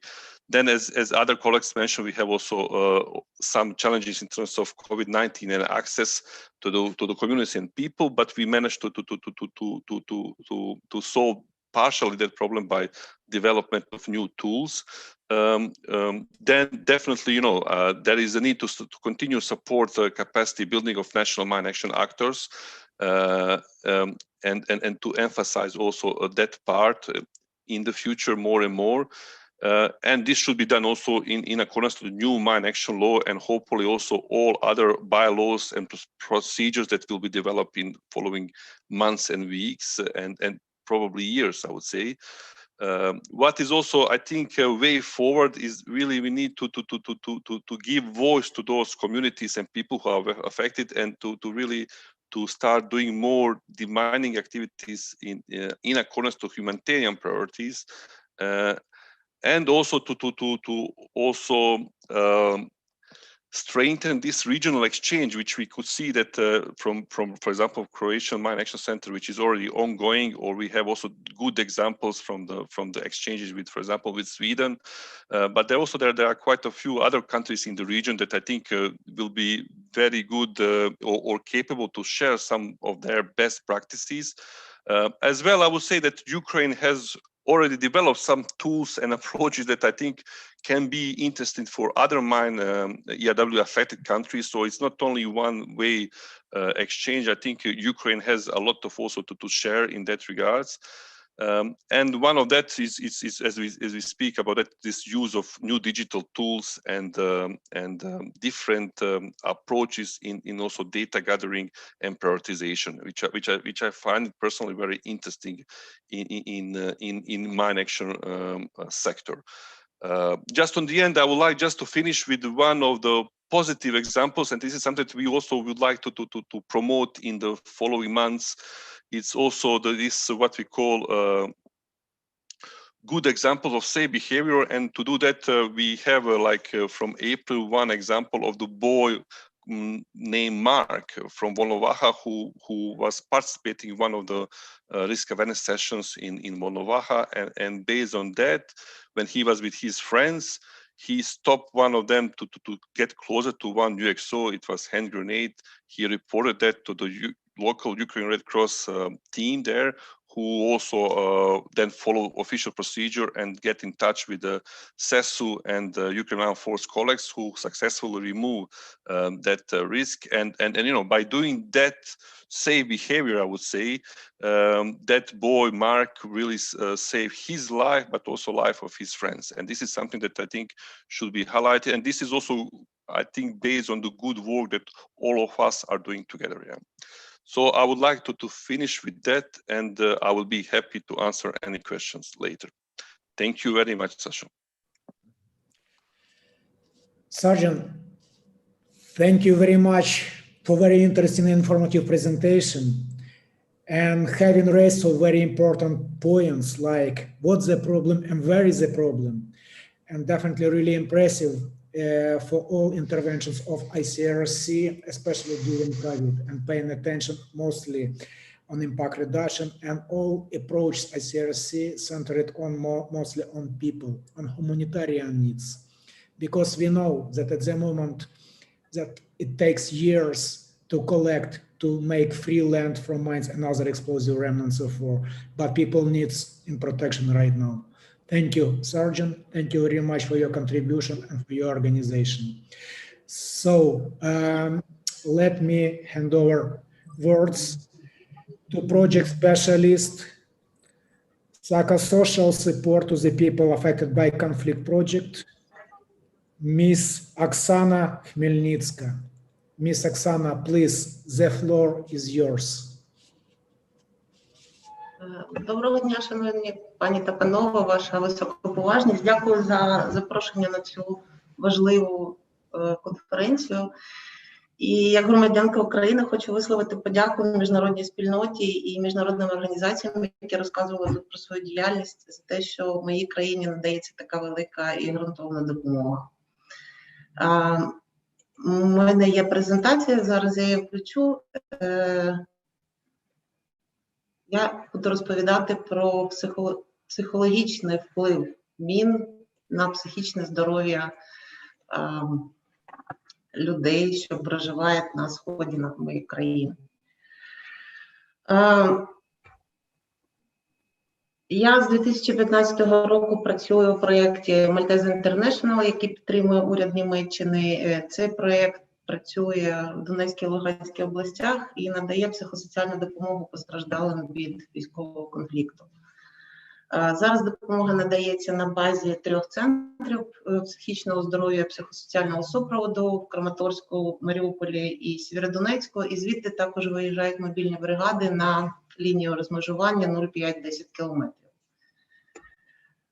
Взагалі-то в Києві, я живу в Києві і працювала з 2014 року з переселенцями, тобто познайомилась з громадянами зі Сходу, громадянами країни зі Сходу, які постраждали від конфлікту вже давно. Потім це були вже візити на Схід і безпосереднє спілкування з місцевими фахівцями, психологами і місцевими жителями на Сході. І мені запам'яталося, коли одна із жінок на одному із семінарів в Луганській області сказала, що, описуючи свою ситуацію,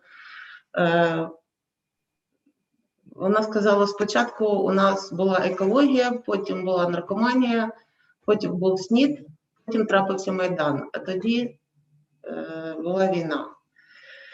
І вона навіть, можливо, не бажаючи того, вона описала той контекст, власне, в якому ми працюємо, надаючи психологічну допомогу. І до цього контексту в 2014 році ще додалися міни, як психологічний і фізичний фактор впливу, як небезпека для людей, які там проживають. Коли ми надаємо психологічну допомогу і описуємо психологічний вплив військових дій, то ми, звісно, працюємо в контексті. Люди приходять і із своїми минулими ситуаціями з минулого життя, і з тим, що відбувається зараз, і зі своїми побоюваннями за майбутнє. В цьому контексті міни існують вже дуже давно. І хоча після гострої фази військового конфлікту зараз кількість, можливо, і гострота подій військових зменшилась, кількість обстрілів зменшилась, але додався коронавірус як фактор такої дестабілізації. Додалися ще реформи, люди теж сприймають, наприклад, реформа децентралізації, коли перейменовуються територіальні громади, і люди навіть не знають, де вони проживають, кажуть, ми не знаємо, до кого ми відносимося, де ми можемо отримати послуги різні державні. Для місцевих людей це дуже важливий фактор – стабільність, тому що коли ми робили опитування, то серед всіх подій історичних протягом останнього століття люди на Сході називали те, що передається в сім'ях, в родинах, як така травмуюча подія. Це економічна криза 90-х років після розпаду СРСР. І те, що ми маємо зараз, з 2014 року у цих людей нема стабільності. Вона знов порушена, і військовий конфлікт, тоді було переселення, багато переселенців, тоді додалась пандемія. Тобто люди проживають в контексті, де багато факторів і міни також там присутні. Хоча їх не можна, мабуть, розглядати як окремий фактор впливу, тому що міни забирають ресурси, які б могли б бути направлені на вирішення інших проблем, які присутні на тій території. Тут на слайді ви бачите, власне, дуже коротко те, чим ми займаємося, надаючи психологічну допомогу в проєкті. Це, по суті, допомога людям, щоб вони залишалися в певному стані здатності адекватно функціонувати, адекватно мислити і приймати рішення і робити дії, які відповідають ситуації. Тому що якщо людина проживає в ситуації, коли на неї впливає дуже багато травмуючих подій, які я перерахувала, наприклад, це тільки загальні такі фактори, то спочатку наш організм, людський організм відповідає тим, що на рівень підвищення стресу ми відповідаємо такою активацією, і це може призвести, наприклад, до якоїсь ажитації, до спалахів агресії, до хаотичної поведінки. Але далі, якщо стрес підвищується, тобто вплив травмуючих подій триває, то це збудження знижується і людина попадає в стан такої гіпоактивації, хайпоарозу, як тут англійською написано. Для нього характерне для цього стану певне таке оніміння, дуже такі відключення, низький рівень функціонування, тобто неможливість діяти, неможливість думати раціонально і неможливість приймати рішення. Це, в принципі, універсальна відповідь нашого організму людського на стресові фактори. Ми можемо це бачити навіть у суспільстві зараз. Це втома від поганих новин, це бажання простих рішень, це відсутність критичного мислення, це те, що вже стає соціальними такими факторами. І тому те, що ми робимо, це, власне, допомагаємо постраждалим повернутися на оптимальний рівень функціонування для того, щоб можна було справлятися з тими проблемами повсякдення, які вони мають вирішувати в своєму житті. Міни, як явище, як факт, який тепер ми маємо, згадування про міни, ми бачимо табличку міни, обережно міни, взагалі згадування мін автоматично у будь-якої людини підвищує рівень тривоги. Це навіть відбувається без того, що ми свідомо це контролюємо. І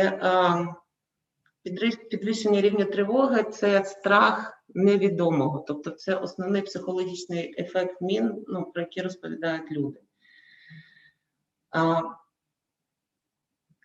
Страх невідомого, а значить ми не маємо контролю над тим, що там, чого ми боїмося. І центральний аспект страху, чи можна з цим страхом якось справитися, чи ми будемо в негарному стані і зможемо приймати якісь раціональні рішення, це наше сприйняття нашої здатності зробити щось з цими обставинами невідомого, які викликають страх. Якщо ми прогнозуємо, що зробити нічого не можна, то часто наступає такий стан вивченої безпомічності, коли люди вважають, що вже зробити нічого не можемо і ніяк ситуацію покращити не можна, і це поза межами нашого контролю і впливу. Психологічний стан тих людей, які живуть в зоні конфлікту і там, де є міни, гарно описаний, є таке есе 2016 року «Повсякденне життя в Україні в зоні війни». Люди ніби втрачають інстинкт самозбереження. Тут вже говорили інші доповідачі про те, що дуже важливо впливати на поведінку, на якими різними засобами, для того, щоб переконувати людей робити безпечно, щоб вони вели себе безпечно, вони робили вчинки, які загрожують їх безпеці, зокрема відношенні до мін. Але місцеві жителі вже так довго живуть в такій ситуації, що нібито вони і не звертають увагу на те, що вони живуть поруч із мінами, або поруч із обстрілами, або вони живуть в таких умовах, як вони живуть, і як ми бачили тут на фотографіях інших доповідачів і в розповідях.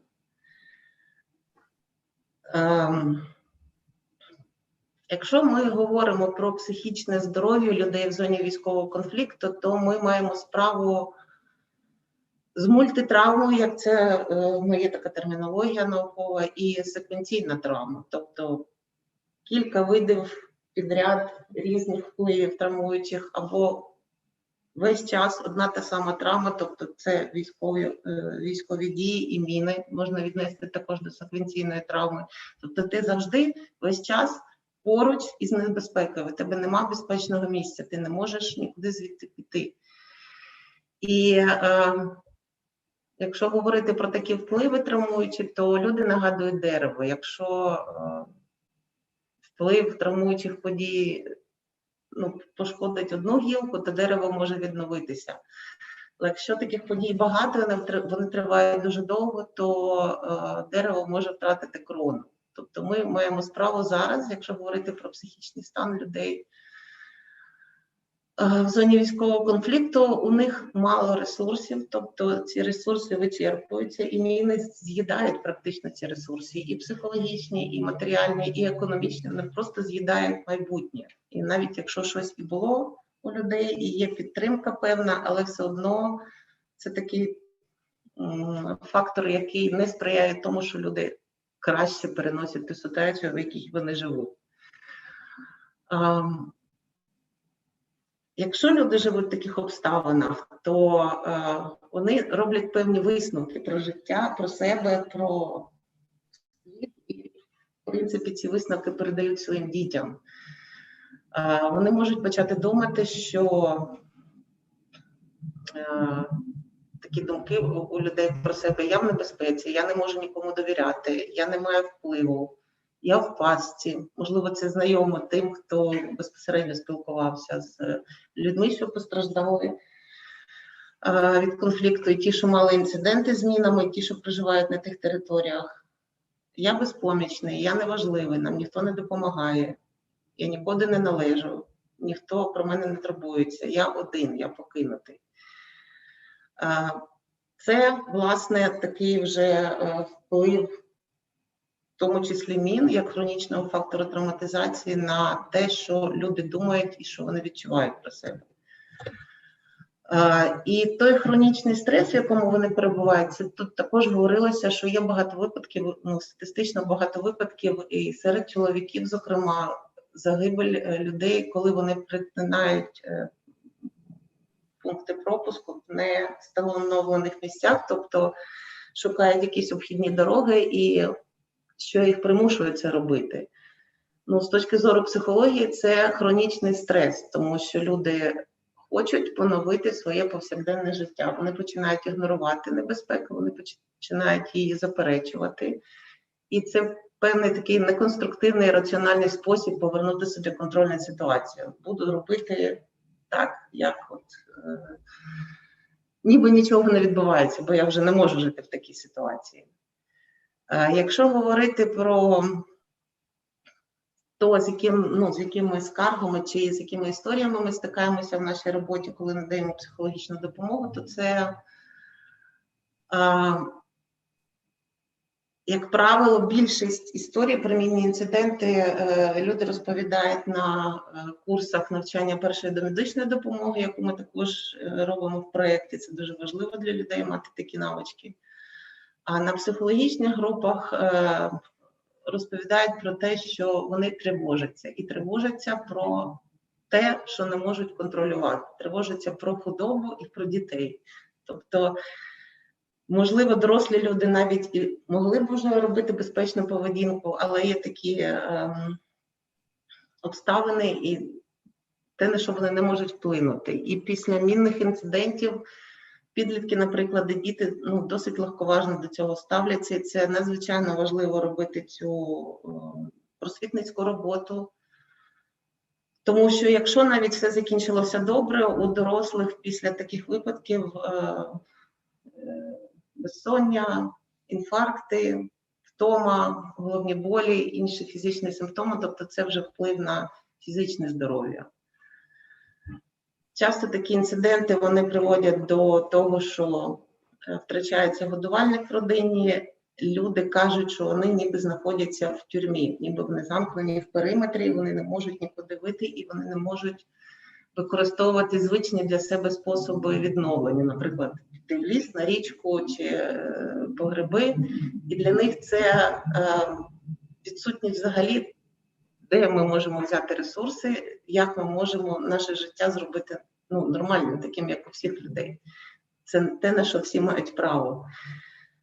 І так само міни зашкоджують, багато кладовищ заміновано, тому що кладовища знаходяться поруч із дорогами, і вони дуже часто мінувалися, і також хаотично, і не можна зробити звичні ритуали, тобто порушується весь склад життя у людей. Якщо щось трапляється десь в якійсь громаді, то це приводить до миттєвого спалаху агресії, тобто починається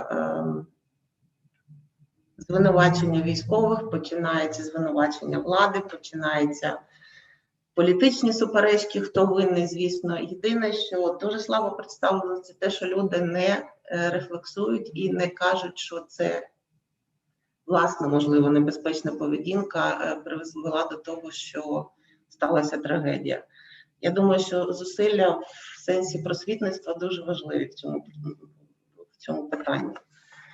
Ну і останнім часом з'явилося багато повідомлень про те, що з'явилися замасковані міни, міни замасковані під побутові предмети, і це дуже такий деструктивний вплив цього є, тому що навіть якщо всі люди просвічені, навіть якщо більшість, можливо, свідомі і роблять це по правилах, ти ніколи не можеш гарантувати, що хтось поруч ці правила не виконає і підніме такі предмети, або принесе це додому, або кудись в публічне місце, і тому ти не захищений. Тобто ці замасковані міни, вони дуже дестабілізують. Ти не можеш бути впевнений, що навіть якщо ти все зробив правильно, що хтось поруч не призведе до якоїсь небезпеки.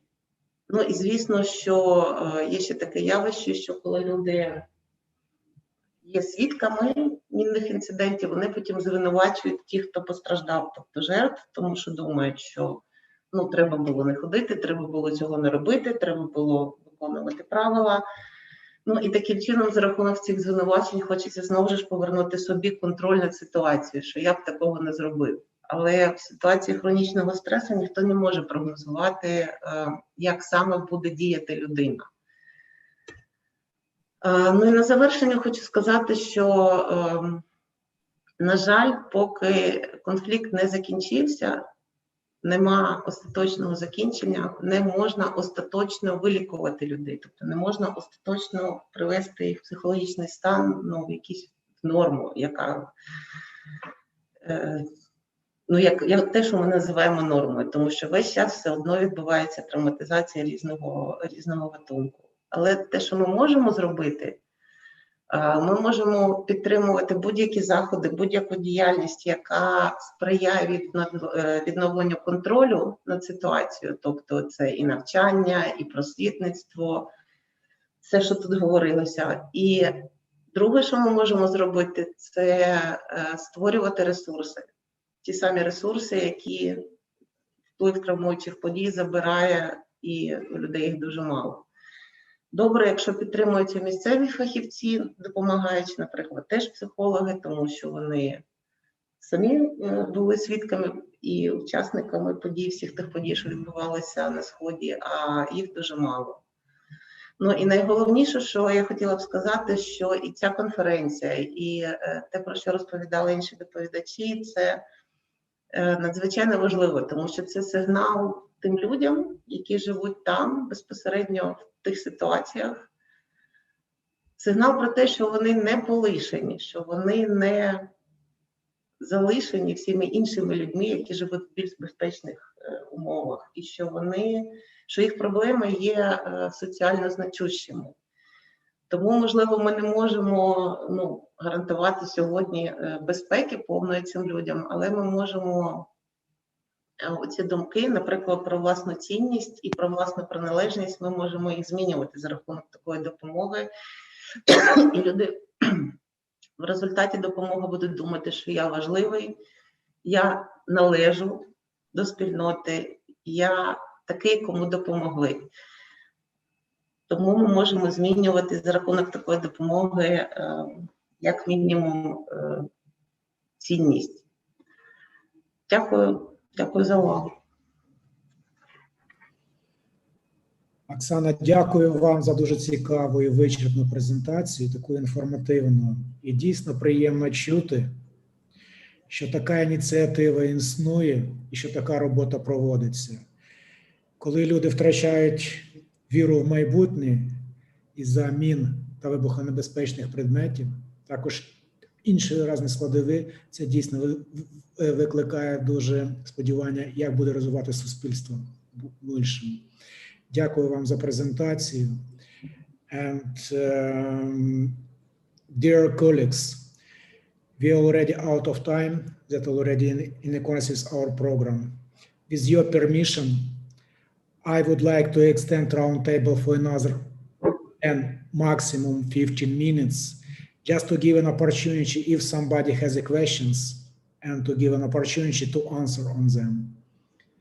Thank you. If somebody has a question, please raise your hand and ask the relevant speaker or who provided presentation.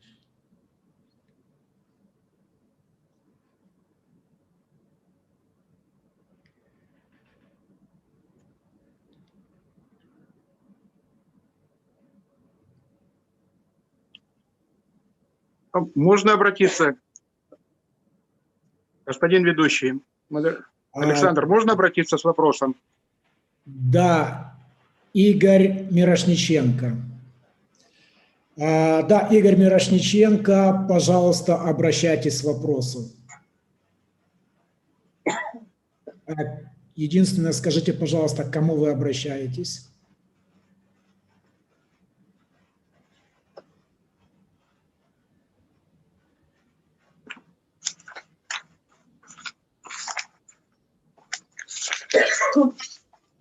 Игорь Мирошниченко, вы меня слышите?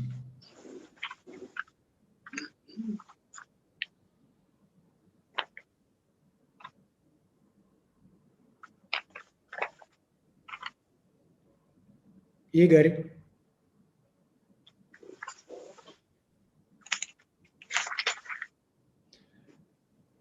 It looks like some technical issues, some problems.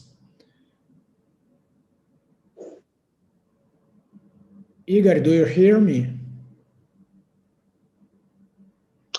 Можно Мирошниченко Airlight, можно включиться? Yes, please. Если позволите. Подтвердите, что я могу говорить. Игорь, пожалуйста, можете говорить. Игорь, yes, please. You can continue. Please ask your question. Если позволите, общественная организация Airlight, объединение людей с инвалидностью, пострадавших в военном конфликте. У меня один вопрос, если позволите. Я хотел бы уточнить все-таки, каким образом реализуется Оттавская конвенция, статья 6, пункт 3, 7 и 8 в отношении оказания поддержки и помощи гражданским лицам, получившим ранения, инвалидность, искалеченные, в том числе от мин. У меня вопрос к выступающим, к тем людям, которые имеют опыт и подскажут, каким образом должна реализовываться конвенция по отношению к этим людям, кто должен оказывать помощь на уровне государства, международных организаций, куда этим людям можно обратиться для того, чтобы реализовать свое право, которое предусмотрено в конвенции, быть защищенным. Где можно обращаться? Какая роль доноров? Вопросов много. Люди страдают. Люди на протяжении уже 7 лет, во-первых, не получают поддержки ни со стороны государства, а остаются наедине со своими проблемами. И очень большая проблема в том, что нет же статистики, не посчитано количество людей, нет реестров. И тем более еще нет той формы помощи, которую люди ожидают. Я хотел бы этот вопрос, чтобы у нас вышел за рамки, может быть, сегодняшней дискуссии.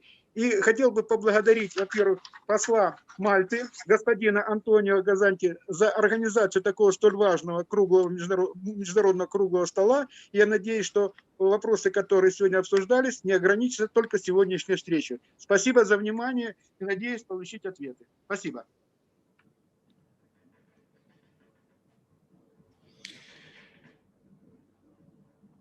Dear colleagues, I hope the translation was correct. If somebody can answer on Igor's questions, please, the floor is yours.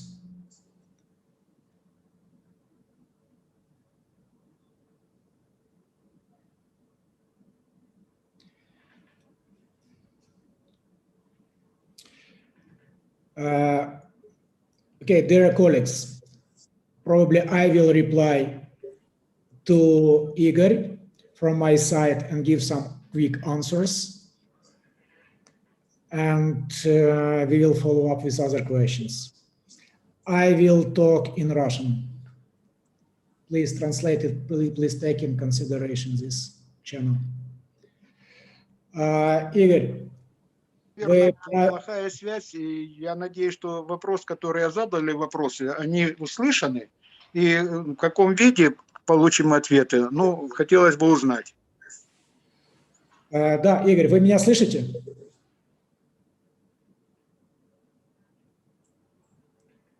Игорь, вы меня слышите или нет? Игорь, do you hear me?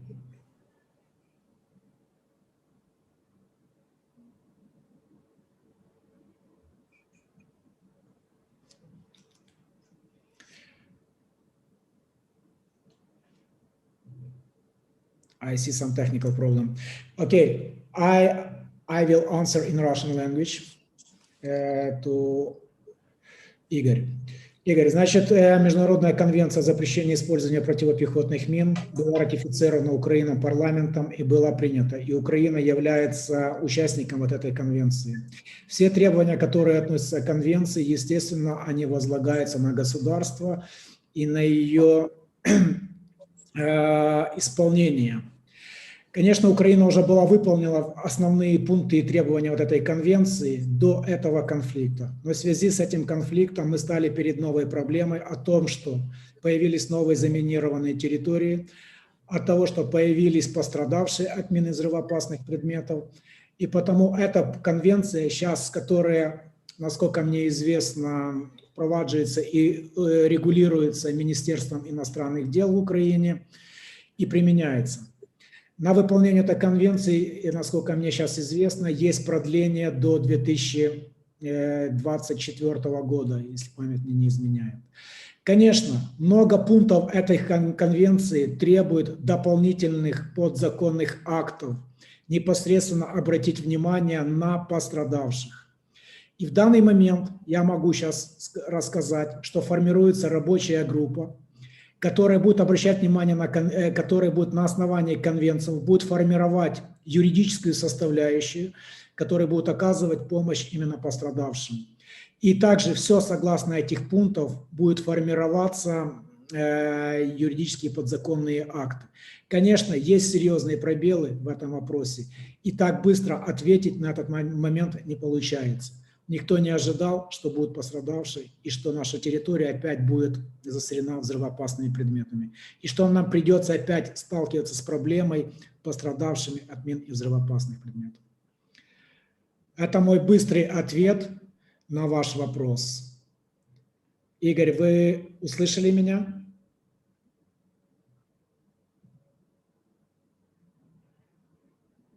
Да, услышал, Александр. Большое спасибо. Я надеюсь, что эта тема будет продолжена в рамках уже той рабочей группы, о которой мы оговаривали, то, что планируется. Надеемся, что будет помощь эффективно организована именно в соответствии с конвенцией, и законодательство Украины будет соответствовать тем требованиям, которые были приняты в конвенции, в Ватавской конвенции. Спасибо вам за ответ. Спасибо. Спасибо вам за вопрос. Dear colleagues, is there any other questions?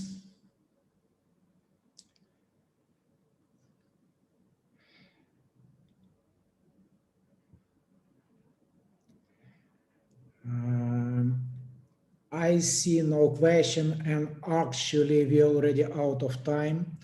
So I would like Your Excellence and distinguished guests, I want to thank the Embassy of Sovereign Order of Malta to Ukraine, and especially His Excellency Antonio Hazanti Pugliese de Catrone for organizing this very important roundtable, for raising so important issue, and also all participants taking part in this table, for your inspiring and motivating speeches, for very nice and very informative presentation.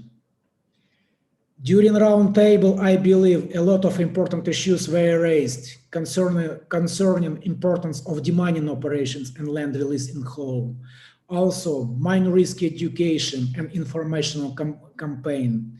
Also raised issue importance of mine victim assistance. This is just new subject in developing mine action program in Ukraine. Also, I'd like to thank you for sharing information about initiatives that international organizations and Ukrainian authorities are undertaking and implementing in order to face the emergency. And there is obvious hope that outlined recommendations will be functional to reduce the social, economic, and environmental impact of landmines and explosive remnants of war. I thank you all once again for your participation.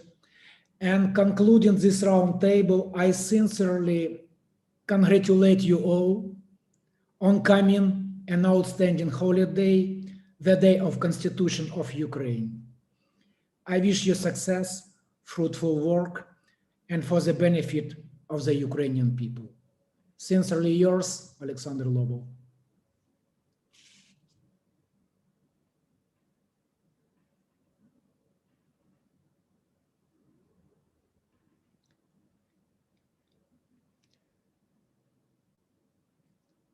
I'd like to ask organizer if there is any other question, and we can close up this roundtable.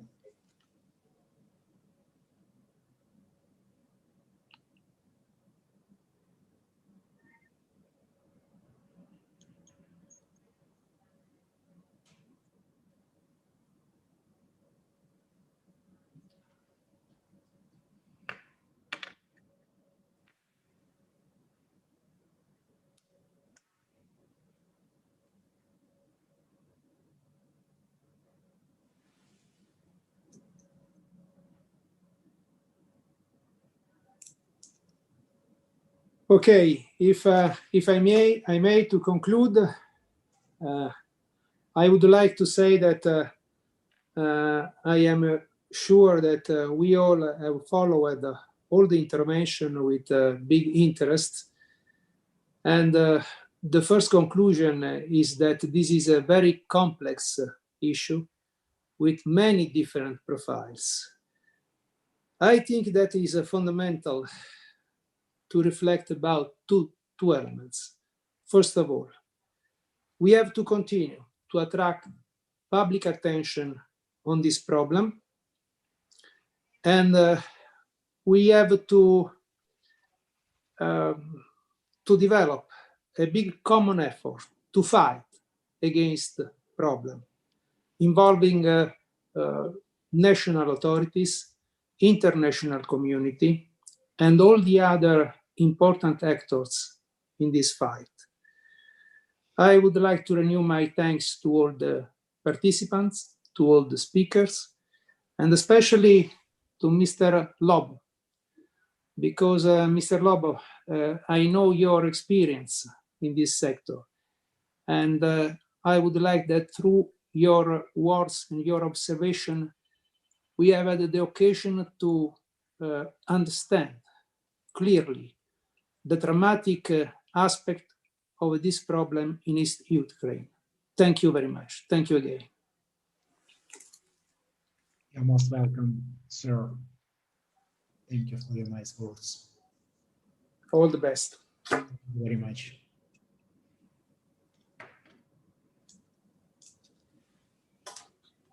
Yes, thank you very much for participating in our event, and goodbye.